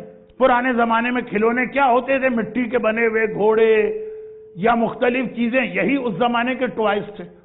آج تو آپ کا بچہ آئی فون سے نیچے بات ہی نہیں کرتا ہوگا۔ تو خلاصہ یہ کہ عبداللہ یتیم ہوئے، ابھی مدینے میں خبر آئی، یتیم ہوئے، لیکن بچپنا ہے، کھیل رہے تھے۔ پیغمبر نے دیکھا کہ سارے کھلونے انہوں نے اپنے سامنے رکھے ہوئے، مسکرا کے کہا عبداللہ کیا کر رہے ہو؟ کہا کہ یا رسول اللہ میں تجارت کر رہا ہوں، میں بزنس کر رہا ہوں. بچوں کو مختلف شوق ہوتے ہیں بچپنے میں، بڑا ہو کے کیا بنے گا یہ الگ چیز. کسی کو کوئی چیز بچپنے کی بات کر رہا ہوں. کہا میں تجارت کر رہا ہوں، میں بزنس کر رہا ہوں. پیغمبر نے عبداللہ کے سر پہ ہاتھ رکھا اور کہا کہ بارک اللہ فی صفقتہ، اللہ تیری تجارت میں برکتیں ہی برکتیں عطا فرمائے. پیغمبر کی دعا، ایک یتیم کے سر پہ ہاتھ رکھ کے دعا. آپ کو معلوم ہے نا کہ ہمارے یہاں بھی ایک روایت ہے، نہیں ہمارے یہاں سے مطلب ہم لوگوں کے لیے بھی ایک روایت ہے، عام لوگوں کے لیے، کہ اگر تمہاری دعا کبھی قبول نہ ہوتی تو 3 میں سے ایک کام کرو. کعبے کی دیوار کو دیکھو اور اس کو دیکھ کے دعا مانگو، دیکھو کہ اللہ کتنے جلدی قبول کرتا. یا اپنے ماں سے کہو کہ تمہارے لیے دعا کرے. ماں کی دعا اولاد کے لیے کتنے جلد قبول ہوتی ہے کہ آقا حسین نے بھی ام لیلہ سے کہا تھا کہ اکبر کے لیے دعا کر، خود آقا حسین. لیکن ماں کی دعا 15 رجب 13 14 15 کو آپ عمل ام داؤد کرتے، خود چھٹے امام دعا کر سکتے تھے داؤد کے لیے، لیکن ماں سے کہا کیا ہے ام داؤد، ماں کی دعا جتنے جلدی قبول ہوتی. اور تیسرا یہ کہ اگر کوئی دعا تمہاری قبول نہیں ہو رہی، کسی یتیم کے سر پہ ہاتھ رکھ کے دعا مانگو، اللہ تمہاری دعا فوراً قبول کرے گا. پیغمبر نے جب ہم جیسے عام گناہگار یتیم کے سر پہ ہاتھ رکھ کے دعا مانگے دعا قبول، تو پیغمبر جیسا سید المعصومین عبداللہ جعفر طیار کے بیٹے جیسی عظیم شخصیت کے سر پہ ہاتھ رکھ رہا. آئے خدا، یعنی اللہ تیری تجارت میں برکت ہی برکت دے. اس وقت وہ کھلونے سامنے رکھ کے تجارت کر رہے ہیں، کھیل کھیل. اتنی برکت ملی عبداللہ، اتنی برکت ملی کہ 2 جملے کہہ دوں تو بات ذرا لمبی ہو گئی، لیکن ذکر چونکہ شریکت الحسین کا تھا کربلا کے حوالے سے تو کوئی قباحت بھی نہیں ہے، چھوٹی سی 2 بات. اتنی برکت کہ عبداللہ ابن جعفر طیار اس اسٹیج پر آ گئے جس پہ جناب حاجرہ زمزم کے لیے آئیں. اتنی دولت لے کے کروں گا کیا، اس کا استعمال کیا ہوگا. عام انسان کا پیٹ کبھی نہیں بھرتا، جتنی دولت آ جائے کم لگتی، لیکن ایک وہ منزل آتی کہ جیسے آج کل آپ یہاں دیکھتے ہیں جو بلینرز ہیں وہ چیریٹی سب دے دیا کہ اتنی دولت کس کام کی ہماری. عبداللہ کے پاس اتنی دولت آ گئی. حالت یہ تھی کہ حاکم شام معاویہ کبھی کبھار حکومت چلانے کے لیے عبداللہ سے لون لیتا. ایک اکیلا آدمی، آئی ایم ایف نہیں، ورلڈ بینک نہیں، ایک اکیلا آدمی. اتنی دولت ہے کہ اسلامی دنیا اگر کبھی بجٹ ڈیفیسٹ میں جا رہا ہے تو عبداللہ سے لون لیا جا رہا ہے. عبداللہ پرسنل لون نہیں، گورنمنٹ کو لون دے رہے ہیں. اتنی دولت. اور دوسری بات تو اسلامک ہسٹری میں بڑی عجیب آئی ہے. بہت بڑی اسلامی دنیا ہو گئی تھی، ٹھیک ہے آج کی طرح سے نہیں، لیکن بہت دور تک اسلام پھیل گیا. پوری اسلامک ورلڈ میں ایٹ دیٹ ٹائم، پوری اسلامی دنیا اگر 2 آدمیوں میں کبھی پیسے کا جھگڑا ہوتا، یہاں بہت ہوتا ہوگا اس لیے کہ جہاں بزنس ہوتے ہیں وہاں پہ جھگڑے ہوتے ہیں، لیکن آپ کی کمیونٹی میں نہیں ہوتا ہوگا. اللہ نے بہت برکتیں دی ہیں، دولت کے اعتبار سے بھی اور اخلاق کے اعتبار سے بھی. یہ میرا ایک اندازہ اور حسن سن ہے. تو اب وہ خلاصہ یہ ہے کہ پوری اسلامی دنیا جہاں 2 آدمیوں میں کوئی ڈسپیوٹ پیسے کا ہو، مثلا کیا ڈسپیوٹ ہے، اے کہے کہ بی سے کہ میں نے تمہیں لون دیا تھا، بی کہے کہ نہیں مجھے نہیں دیا تھا کسی اور کو دیا ہوگا. پرانے زمانے میں کوئی اتنا ڈاکومنٹیشن، لائر، کورٹ یہ سب تو ہوتا نہیں تھا. یا یہ کہ ایک آدمی دوسرے سے کہے کہ میں نے تمہارے پیسے واپس کر دیے، وہ کہے کہ نہیں ملے مجھے واپس. یا تم جھوٹ بول رہے یا تم بھول رہے. یا یہ کہ بزنس پارٹنر کے درمیان جھگڑا، تمہارا شیئر میرا شیئر. یا یہ کہ میراث میں جھگڑا، روپے پیسے کے تو بہت سارے جھگڑے ہو سکتے ہیں اور ہوتے ہیں آج کل بھی. اور پیسے سے آدمی کو محبت بہت ہوتی ہے، جان دینے کو بھی آدمی تیار ہو جاتا. جیسے ہم لوگ ہیں صاحب ایمان ہے، مولا جان لے جائیے، خمس نہیں دیں گے؟ یہ پیسے کی تو محبت ہے نا، اور کیا چیز ہے؟ تو انسان پیسے کے لیے تو سگے رشتہ داروں سے تعلقات کاٹ لیتا. کتنے فیملیز ڈسپیوٹ ہمارے پاس بھی آتے ہیں.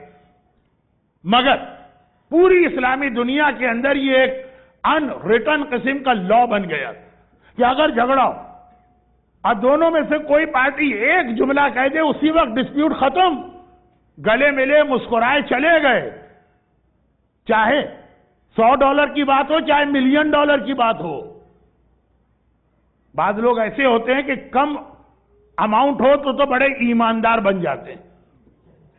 اسی لیے روایتوں میں بھی کچھ یہ ہے کہ کسی آدمی کو بھی جو اس کی کیپیسٹی ہے اس سے زیادہ امانت مت دینا، ایماندار آدمی بھی بے ایمان بن جاتا. چنانچہ ہم نے دیکھا ہے کہ جب تک 1 سال کی سیونگ $500 تھی، خمس ریگولر دیتے تھے، اور جہاں $500 ہو گئی یا 500,000 $500,000 ہو گئی، اب وہاں خمس کے اگینسٹ ہو گئے. $100 دینا آسان ہے، $1,00,000 دینا مشکل ہے. ہم نے کتنے لوگوں کو چینج ہوتے دیکھا. خیر، خمس بہت ہو گیا، لیکن اصل بات تو ابھی ہوئی نہیں. 2-3 بہت اہم مسئلے. فی الحال یہ آج کی بات تو مکمل کر دوں. گرچہ آج لیڈیز کی خواہش تھی کہ مجلس 10 منٹ میں کم پڑھوں، لیکن کیا کروں، ٹائم پورا ہو گیا ہے. اب آپ کہیے تو یہیں پہ میں مصائب کا پڑھ کے باقی بات کل کروں، یا کہیے تو 10 منٹ اور آپ کے لے لوں.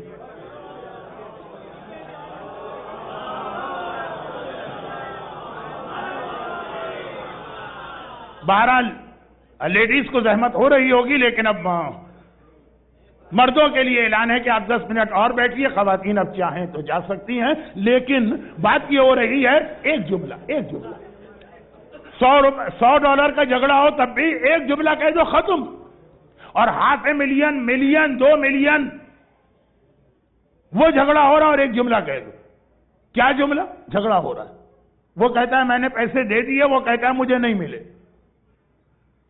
اب جو آدمی کہہ رہا ہے کہ میں نے دے دی، میرے اوپر کوئی حق نہیں، وہ کہہ دیا اچھا بھائی تم اتنا ہی جھگڑا کر رہے ہو، میں تو نہیں دوں گا، میں تو اپنے حساب سے دے چکا ہوں، اتنا ہی جھگڑا کر رہے ہو، جاؤ جا کر میرے نام پہ عبداللہ ابن جعفر طیار سے لے لینا. بھائی یہ کہا گویا ایسا بینک گارنٹیڈ چیک مل گیا سامنے والے کو کہ جھگڑا ختم، آؤ گلے ملے، ساری بات ختم ہو گئی. کیوں کہ جس نے عبداللہ کا نام استعمال کیا، جب وہ عبداللہ کے پاس جائے گا مجھے 1 ملین چاہیے، فلاں آدمی نے کہا تھا، عبداللہ بغیر کوئی سوال کے اسے 1 ملین دے دیں گے. کہیں کوئی سوال نہیں ہوگا کہ میں کیوں دوں. اللہ نے پیسے والے کو دولت کا مالک کم بنایا، دولت کا ٹرسٹی زیادہ بنایا کہ غریبوں کا حق ہم نے تمہارے پاس بھیجا، یہ ان تک پہنچاتے رہنا. تمہیں ہم نے امانت دی ہے، تم امین ہو. عبداللہ اس پر عمل کر رہے ہیں، مگر جتنا خرچ کر رہے ہیں اتنا ہی اللہ ان کو اور دے رہا ہے. کبھی کوئی ایسی اسٹیج ہی نہیں آئی کہ عبداللہ کے پاس دولت کی کمی ہو. ہم تو اسی لیے خمس نہیں دیتے کہ ہارٹ فیل ہو جائے گا کہ اگر 1 ملین میں سے $2,00,000 گئے، $8,00,000 ہماری دولت کم ہو گئی. کم نہیں ہوتی ہے. خرچ کر کے دیکھیں جتنا جاتا ہے وہ پیسہ دوسرے پیسے کو ملا کے واپس آتا. تجربہ کر کے دیکھیں، مگر اللہ کا امتحان نہ لیں، امتحان نہ لیں. اس جملے کو بعد میں سمجھاؤں گا، آج نہیں. اب یہ ہوا کہ عبداللہ، یہ اتنا جو میں نے دو جملے کہہ دیے، حاکم شام کو یعنی پوری اسلامک گورنمنٹ کو ایک آدمی، اکیلا آدمی، ایک سنگل بزنس مین لون دے رہا. عبداللہ ابن جعفر طیار پوری اسلامی دنیا میں پیسے کا کوئی بھی ڈسپیوٹ ہو آنکھیں بند کر کے دینے کو تیار ہیں کہ اللہ نے دولت دی اسی لیے ہے کہ خرچ کی جائے اور اس کے بندوں پہ خرچ کی جائے. عبداللہ، مگر مقصد آج عبداللہ کو سمجھانا نہیں تھا، مقصد یہ بتانا تھا شادی کے بعد اس گھر میں زینب کبریٰ آئی جہاں سونے اور چاندی کے ڈھیر لگے. یہ فاطمہ زہرا کی زندگی میں نہیں تھا. فاطمہ جس گھر میں گئی وہاں شادی کی رات سے ہی واقع ہے جب پیغمبر نے بیٹی کو رخصت کیا. نکاح پہلے ہوا تھا، رخصتی بعد میں. جس دن رخصت کیا تو سر پہ ہاتھ رکھ کے کہا تھا بیٹی تو جس گھر میں جا رہی ہے وہاں دولت دنیا میں سے تجھے کچھ نہ ملے گا. تو اپنے شوہر سے کوئی ایسی خواہش یا فرمائش نہ کرنا جسے وہ پورا نہ کر سکے اور اس کے دل کو تکلیف ہو. ایک چیز بیوی نے مانگی اور میں یہ بھی نہ دے سکا، کچھ نہ مانگنا. فاطمہ نے وہ بھی نہیں مانگا جو ہر عورت کا حق ہے، یعنی کھانا، روٹی، کچھ نہیں. یہ پیغمبر کی بات میں نے اس لیے کہی کہ اس گھر میں فاطمہ شادی کے بعد گئی جہاں پہلے دن سے آخری دن تک فاقے. زینب کبریٰ جس گھر میں گئی وہاں پہلے دن سے لے کے آخری دن تک دولت کے ڈھیر ہیں، سونا ہے، چاندی، جو عبداللہ ساری دنیا کو دے رہے ہیں. بیوی کے لیے کس چیز کی کمی ہوگی؟ اتنے عیش و آرام میں پلی ہوئی زینب. عبداللہ کی کتنی پراپرٹی، ریل اسٹیٹ سیریا میں تھی. سیریا اس وقت کی اسلامی دنیا کا سب سے پروسپیریس اسٹیٹ، سب سے زیادہ دولت وہاں تھی، کیونکہ پرانی دنیا میں انڈسٹری تو تھی نہیں، ایگریکلچر. اور سیریا کی زمین جو ہے بہت زیادہ زرخیز ہے، فرٹائل، بہت دولت. وہاں پہ پراپرٹی ہے ان کی. کربلا کے واقعے کے کچھ عرصے کے بعد پوری فیملی کو مدینے سے لے کے وہاں شفٹ ہوئے تھے. تبھی تو شام کے قبرستان میں اتنی ساری زیارتیں اہل بیت سے ریلیٹڈ ہے، لیکن یہ بات کہیں اور چلی گئی. سمجھا صرف ایک جملہ رہا تھا. زینب کبریٰ کی زندگی نانی خدیجہ جیسی ہے، ماں فاطمہ جیسی نہیں. ہاں فضیلت، رتبہ وہ نہیں، ہاں زندگی کے واقعات، دولت، سونا، چاندی، اس میں زینب نے زندگی گزاری. ایک بات یاد رکھی، غریب ہے، غربت میں ہی زندگی گزر جائے یہ اس کا اتنا بڑا امتحان نہیں ہوتا. لیکن ایک عزت دار گھرانے کا آدمی، دولت بہت زیادہ ہے، ہر عیش و آرام ہے، اس کے گھر میں فاقے آ جائیں وہ بہت بڑا امتحان ہے. زینب کبریٰ کے باقی امتحان اپنی جگہ، مگر جو ساری اسلامی دنیا کو فیڈ کر رہی، ایک وقت آ گیا کہ اپنی بچی کو دینے کے لیے کوزہ پانی کا نہیں. کبھی سوچئے گا کہ زینب کا جو فزیکل ٹارچر کے ساتھ امتحان ہوا وہ اپنی جگہ، لیکن یہ خود کتنا بڑا امتحان ہے جس نے ساری اسلامی دنیا کو ساری زندگی دیا ہی لیا کچھ نہیں. آج اس کے سامنے اس کا بھتیجا علی اصغر، آج اس کے سامنے اس کی بھتیجی سکینہ خالی پانی وہ نہیں دے پا رہی ہیں. بس یہ زینب ہی ہیں جو اتنا صبر کر سکتی. اور ہم اور آپ تو اللہ سے کمپلین کرنے لگے کہ خدا بندہ تیرے راستے میں اتنا دیا اور یہ اس کا ریوارڈ ملا. مگر یہ زینب کبریٰ کہ اس مصائب کی پیٹھ پر بھی زینب کی زبان پہ سوائے الحمدللہ اور سوائے شکرن للہ کے کچھ نہ آیا. جو ایک جملہ میں نے مجلس کے بیچ میں کہا تھا، ایکسپلین نہیں کر رہا ہوں، پھر ریپیٹ کر رہا ہوں. زینب نے راہ خدا میں دیا اور اللہ کا یہ کہنا ہے کہ واپس ملے گا. زینب نے اللہ کے کہنے پہ دیا، اللہ کا امتحان نہیں لیا کہ خدا بندہ کہاں واپس ملا. میں نے تو اتنا دیا، واپسی یہ ہوئی کہ میرا بھتیجا میری بھتیجی پیاس سے تڑپ رہے. یہ تیرا وعدہ ہے؟ نہیں. یہ ہم اور آپ کہہ سکتے ہیں، زینب کبریٰ یہ نہ کہہ سکتی ہیں، نہ انہوں نے کہا. مگر اتنی آرام دہ، خوشحال، پراسپیریس لائف گزارنے والی جب دین خدا کو ضرورت پڑی تو زینب فاقے کے لیے بھی تیار ہو. کم از کم زینب کبریٰ کے لیے میں یہ کہہ سکتا ہوں کہ زینب کبریٰ کو کربلا میں جو مصائب برداشت کرنا پڑے وہ ان ایکسپیکٹڈ نہیں تھے. یہ بھئی یہ ہے نا کہ پتہ ہی نہیں چلا اور آدمی پہ مصیبت آ گئی. زینب کو پہلے سے معلوم تھا کہ مجھے کیا امتحان دینا ہے. خوشی سے وہ امتحان دینے کے لیے تیار ہو کے گئی تھی. ایک ایسا ہوتا ہے کہ ہم کو پتہ ہی نہیں تھا کہ اتنا بڑا امتحان، ہم چلے گئے، پھر ایک دم پریشانی آ گئی، اب کیا کریں، no choice, no way to return. Zainab Kubra کو پہلے دن سے پتا بھی تھا اور بیچ میں کئی سٹیجز ایسے آئے کہ زینب رک سکتی. مدینے میں کتنے فیملی ممبرز نے کہا کہ زینب کو مت لے جائیے. مکے میں بھی یہ وقت آیا، زینب خوشی کے ساتھ دی. جس اللہ نے اتنا دیا ہے اس کی خاطر ہر امتحان دینے کو زینب تیار. مگر مصائب کے اس ہجوم میں ایک میسج زینب نے ایسا دیا جس کے مصائب تو میں پڑھوں گا شام غریبہ یا عصر عاشور، مگر وہاں پہ اس پوائنٹ کو کلیئر کرنے کا موقع نہیں ہوگا، تو ابھی سن لیجیے۔ اور وہ یہ ہے کہ زینب نے کوئی کمپرومائز نہیں کیا دو چیزوں پر، بھوکا رہنے کو تیار، پیاسا رہنے کو تیار، کوڑے کھانے کو تیار، بازوؤں میں رسیاں بندھے تو تیار، اصغر کے گلے میں تیر لگے تو تیار، سکینہ کے تماچے لگے تو تیار، ہر چیز کے لیے راضی ہے کہ دو چیزوں پہ کوئی کمپرومائز نہیں، ایک عزاداری۔ یہ جملہ میں نے کیسے ایسے خطابت میں کہہ دیا؟ نہیں، واقعہ بھی ہے۔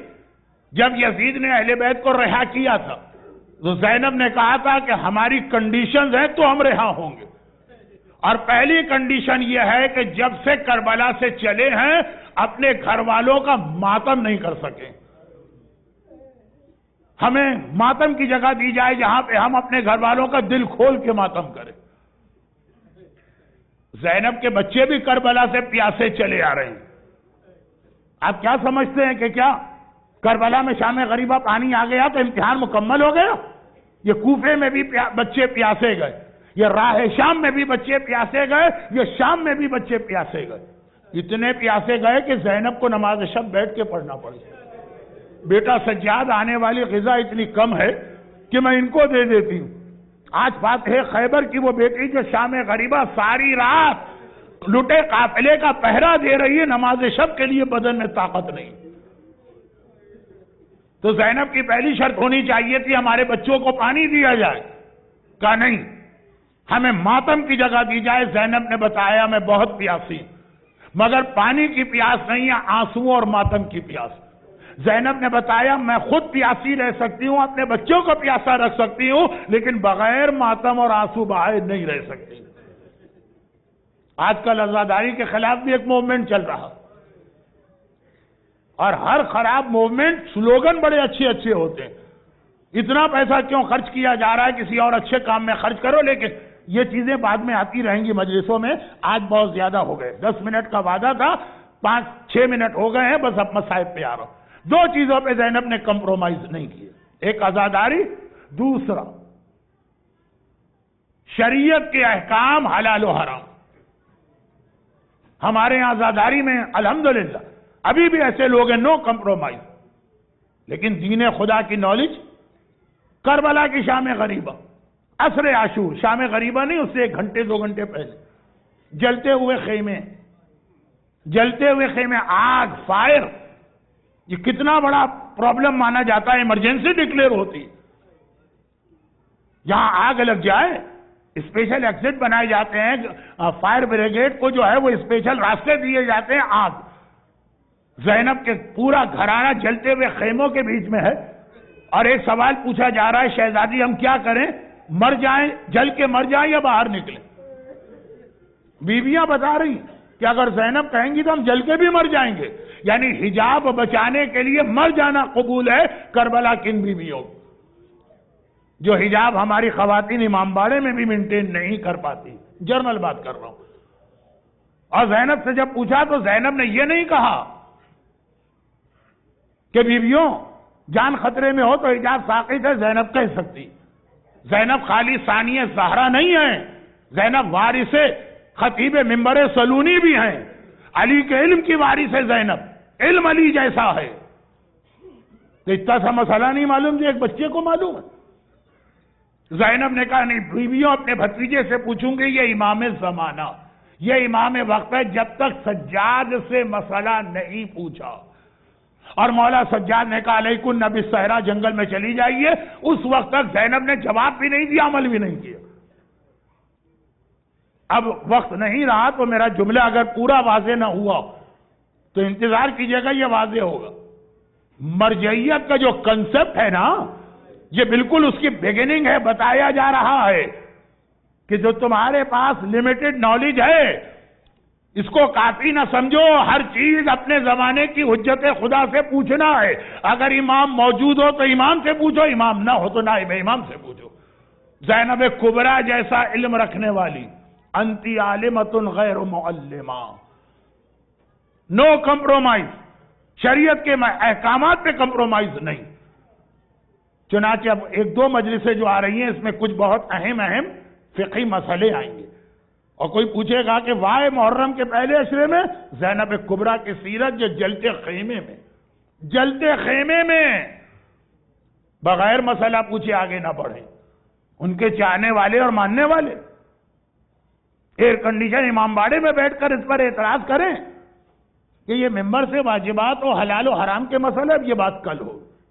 مگر زینب کبریٰ نے یہ سارا امتحان جو دیا، یعنی اتنی دولت سے نکل کے اس غربت میں آئی، یہ اس لیے دیا کہ اسلام کا حکم یہی ہے کہ دین کے احکامات خالی مردوں کی ذمہ داری نہیں، ہر ایک کو اپنی ڈیوٹی انجام دینا، مرد بھی، عورتیں بھی، حتیٰ بچے بھی، ہر ایک کا ایک رول. کربلا ایک رول ماڈل ہے ہمارے لیے. یہی وجہ ہے کہ کربلا کے جہاد اسٹائل الگ ہے. بدر میں یہ نہیں تھا، احد میں یہ نہیں تھا، خندق میں یہ نہیں تھا، خیبر میں یہ نہیں تھا، حنین میں یہ نہیں تھا، جمل میں یہ نہیں تھا، صفین میں یہ اسٹائل نہیں تھا. کربلا میں نظر آئے جو ہمارے لیے ایک رول ماڈل کہ کربلا کا جہاد ہوگا تو مردوں کو بھی بلایا جائے،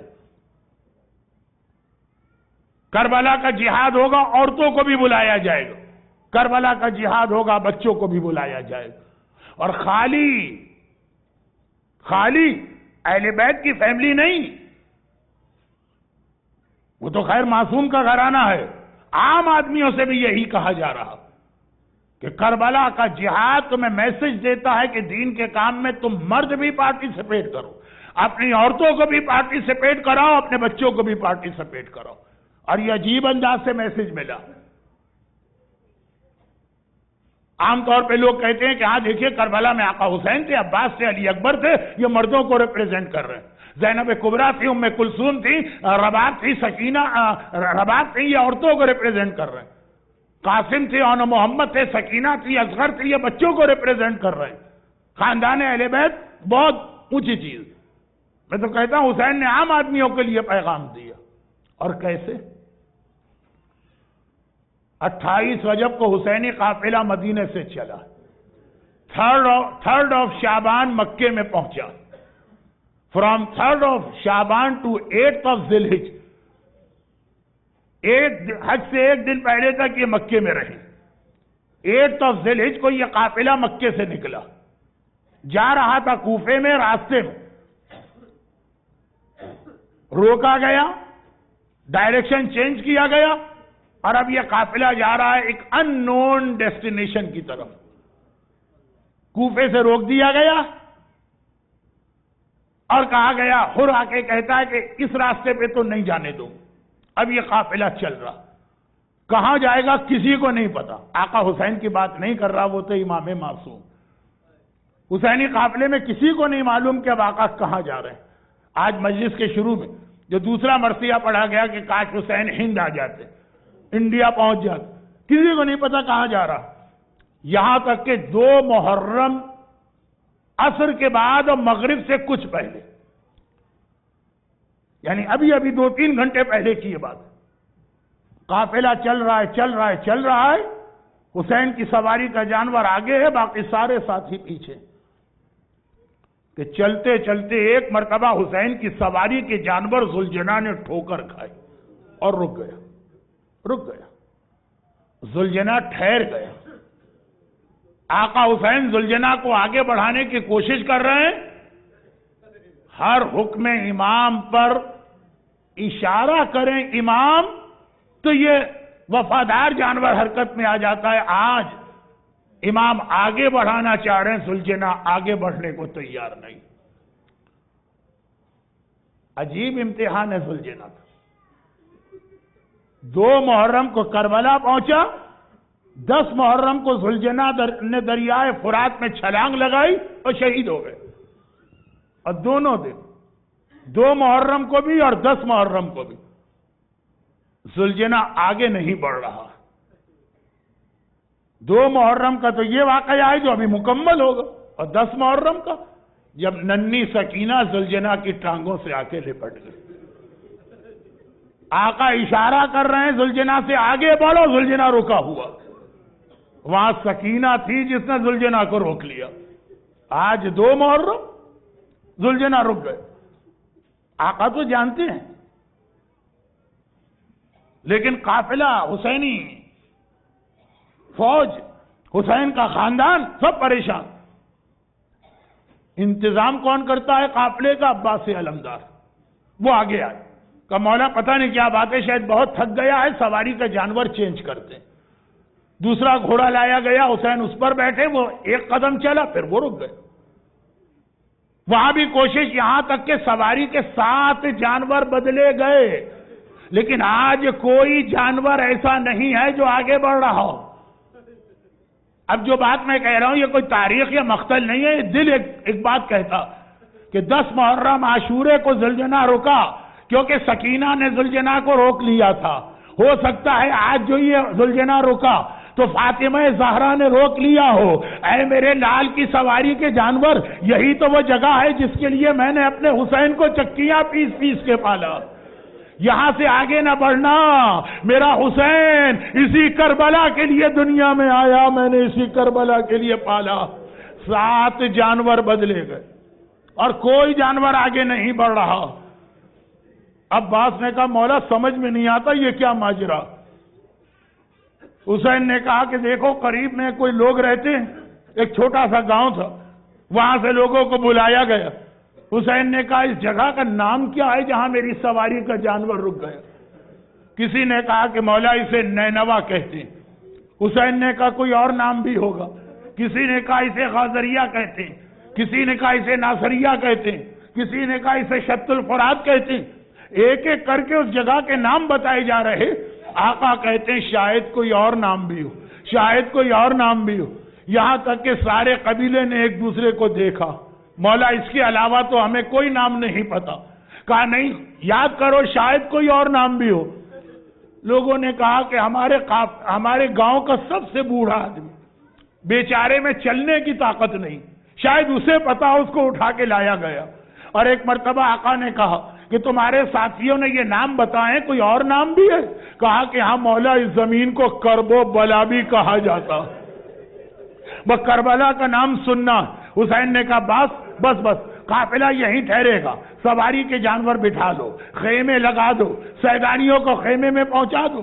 وہ بوڑھا تڑپ اٹھا، کہا کہ فرزند رسول یہ کیا غضب کر رہے ہیں؟ ہم نے اس جگہ کا نام لینا اسی لیے بند کر دیا ہے کہ کوئی نبی یا نبی کا بیٹا ایسا نہیں جو یہاں سے گزرا ہو اور اس کے بدن سے خون نہ جاری ہوا ہو۔ مولا یہ زمین آپ کے قیام کے لیے نہیں ہے۔ حسین نے کہا تجھے کیا پتا کہ یہی تو وہ جگہ ہے جہاں قیامت تک ہمیں قیام کرنا ہے۔ بات مختصر کرتا ہوں، خیمے لگ گئے، سیدانیاں خیموں میں پہنچ گئیں، اور ابھی حسین ایک اہم کام باقی تھا جو میری مجلس کا آخری حصہ تھا، ایک اہم کام باقی تھا، لیکن فضا آئی اور کہا کہ آقا شہزادی زینب آپ کو یاد کر رہی ہیں۔ زینب بلائے؟ حسین فوراً گئے، زینب کیا بات ہے؟ کہا بھیا یہ کون سی جگہ ہے؟ رات قریب آ رہی ہے، یہ والی رات، آج کی رات، اندھیرا چھا رہا، میرا دل گھبرا رہا، میرا کلیجہ ٹکڑے ٹکڑے ہو رہا۔ بھیا جب سے میں خیمے میں آئی ہوں میں کسی بی بی کے رونے کی آواز سن رہی ہوں۔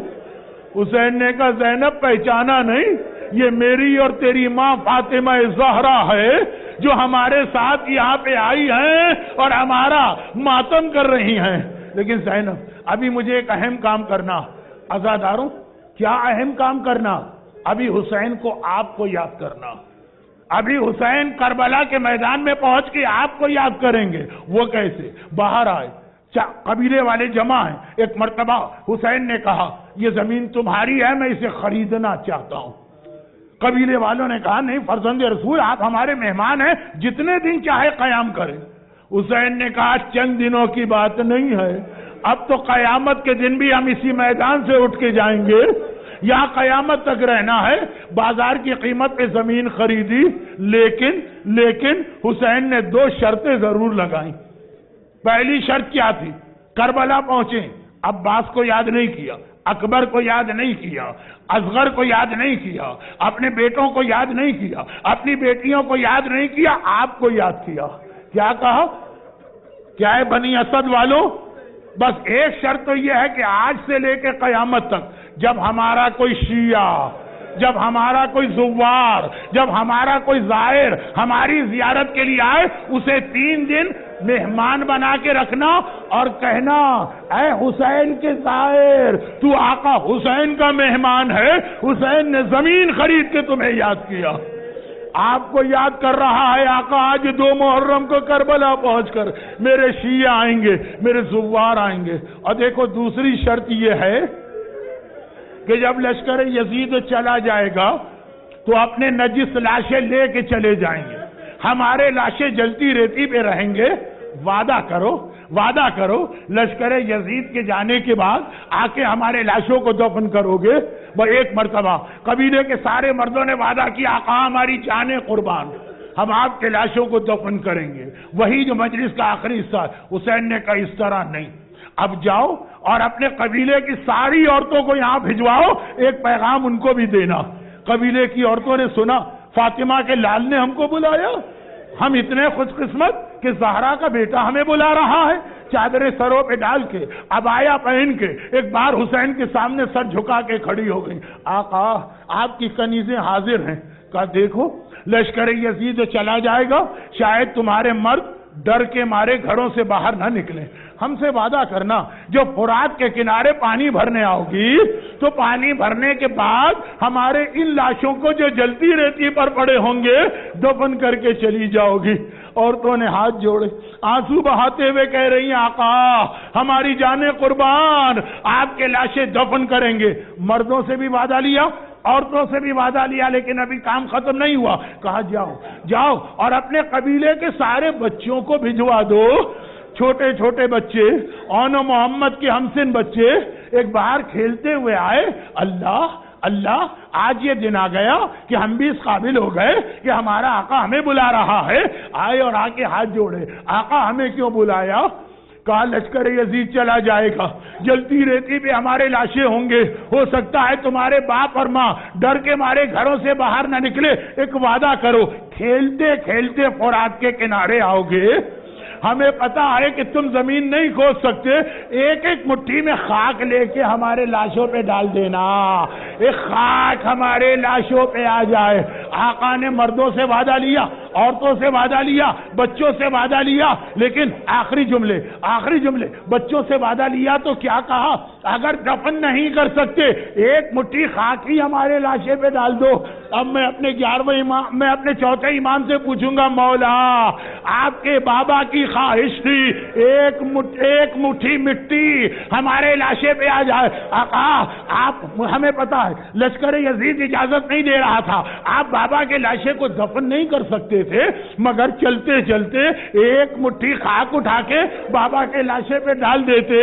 مولا آپ نے ایک مٹھی خاک نہ ڈالی تو معلوم ہے آپ کا چوتھا امام کیا کہے گا؟ اپنے دونوں ہاتھ آپ کو دکھائے گا، ارے وہ بیٹا کیا کرے جس کے گلے میں توق اور پاؤں میں بیڑی ہی نہیں ہے، ہاتھوں میں ہتکڑی بھی ہے، بابا کے لاشے پہ ایک مٹھی خاک بھی نہیں۔ خدا بندہ ان گریہ کرنے والوں، ان آنسو بہانے والوں، ان ماتم کرنے والے مومنین اور مومنات کے اس گریہ کا واسطہ غم حسین کی سوا انہیں کسی غم میں نہ رلا، ان کو اور ان کے گھروں کو اور گھر والوں کو اور اولادوں کو اور روزی کے ذرائع کو ہر پریشانی اور آفت سے محفوظ فرما۔ پروردگارہ میدان کربلا کے ان بے گور و کفن لاشوں کا واسطہ ہمارے تمام مرحومین، خاص طور پر آج کی مجلس میں جو لوگ گریہ کر رہے ہیں، ان مردوں اور عورتوں کے خاندان کے تمام مرحومین، اور جن مرحوم کا آج لکھنؤ میں انتقال ہوا مرحوم نواب آغا، ان سب کو اعلی علیین میں اہل بیت سے ملحق فرما، ہمیں سیرت اہل بیت پہ چلنے کی توفیق عطا فرما، مظالم کے انتقام کے لیے اسی حسین کے وارث و فرزند امام زمانہ کے ظہور میں تعجیل فرما۔ ماتم حسین۔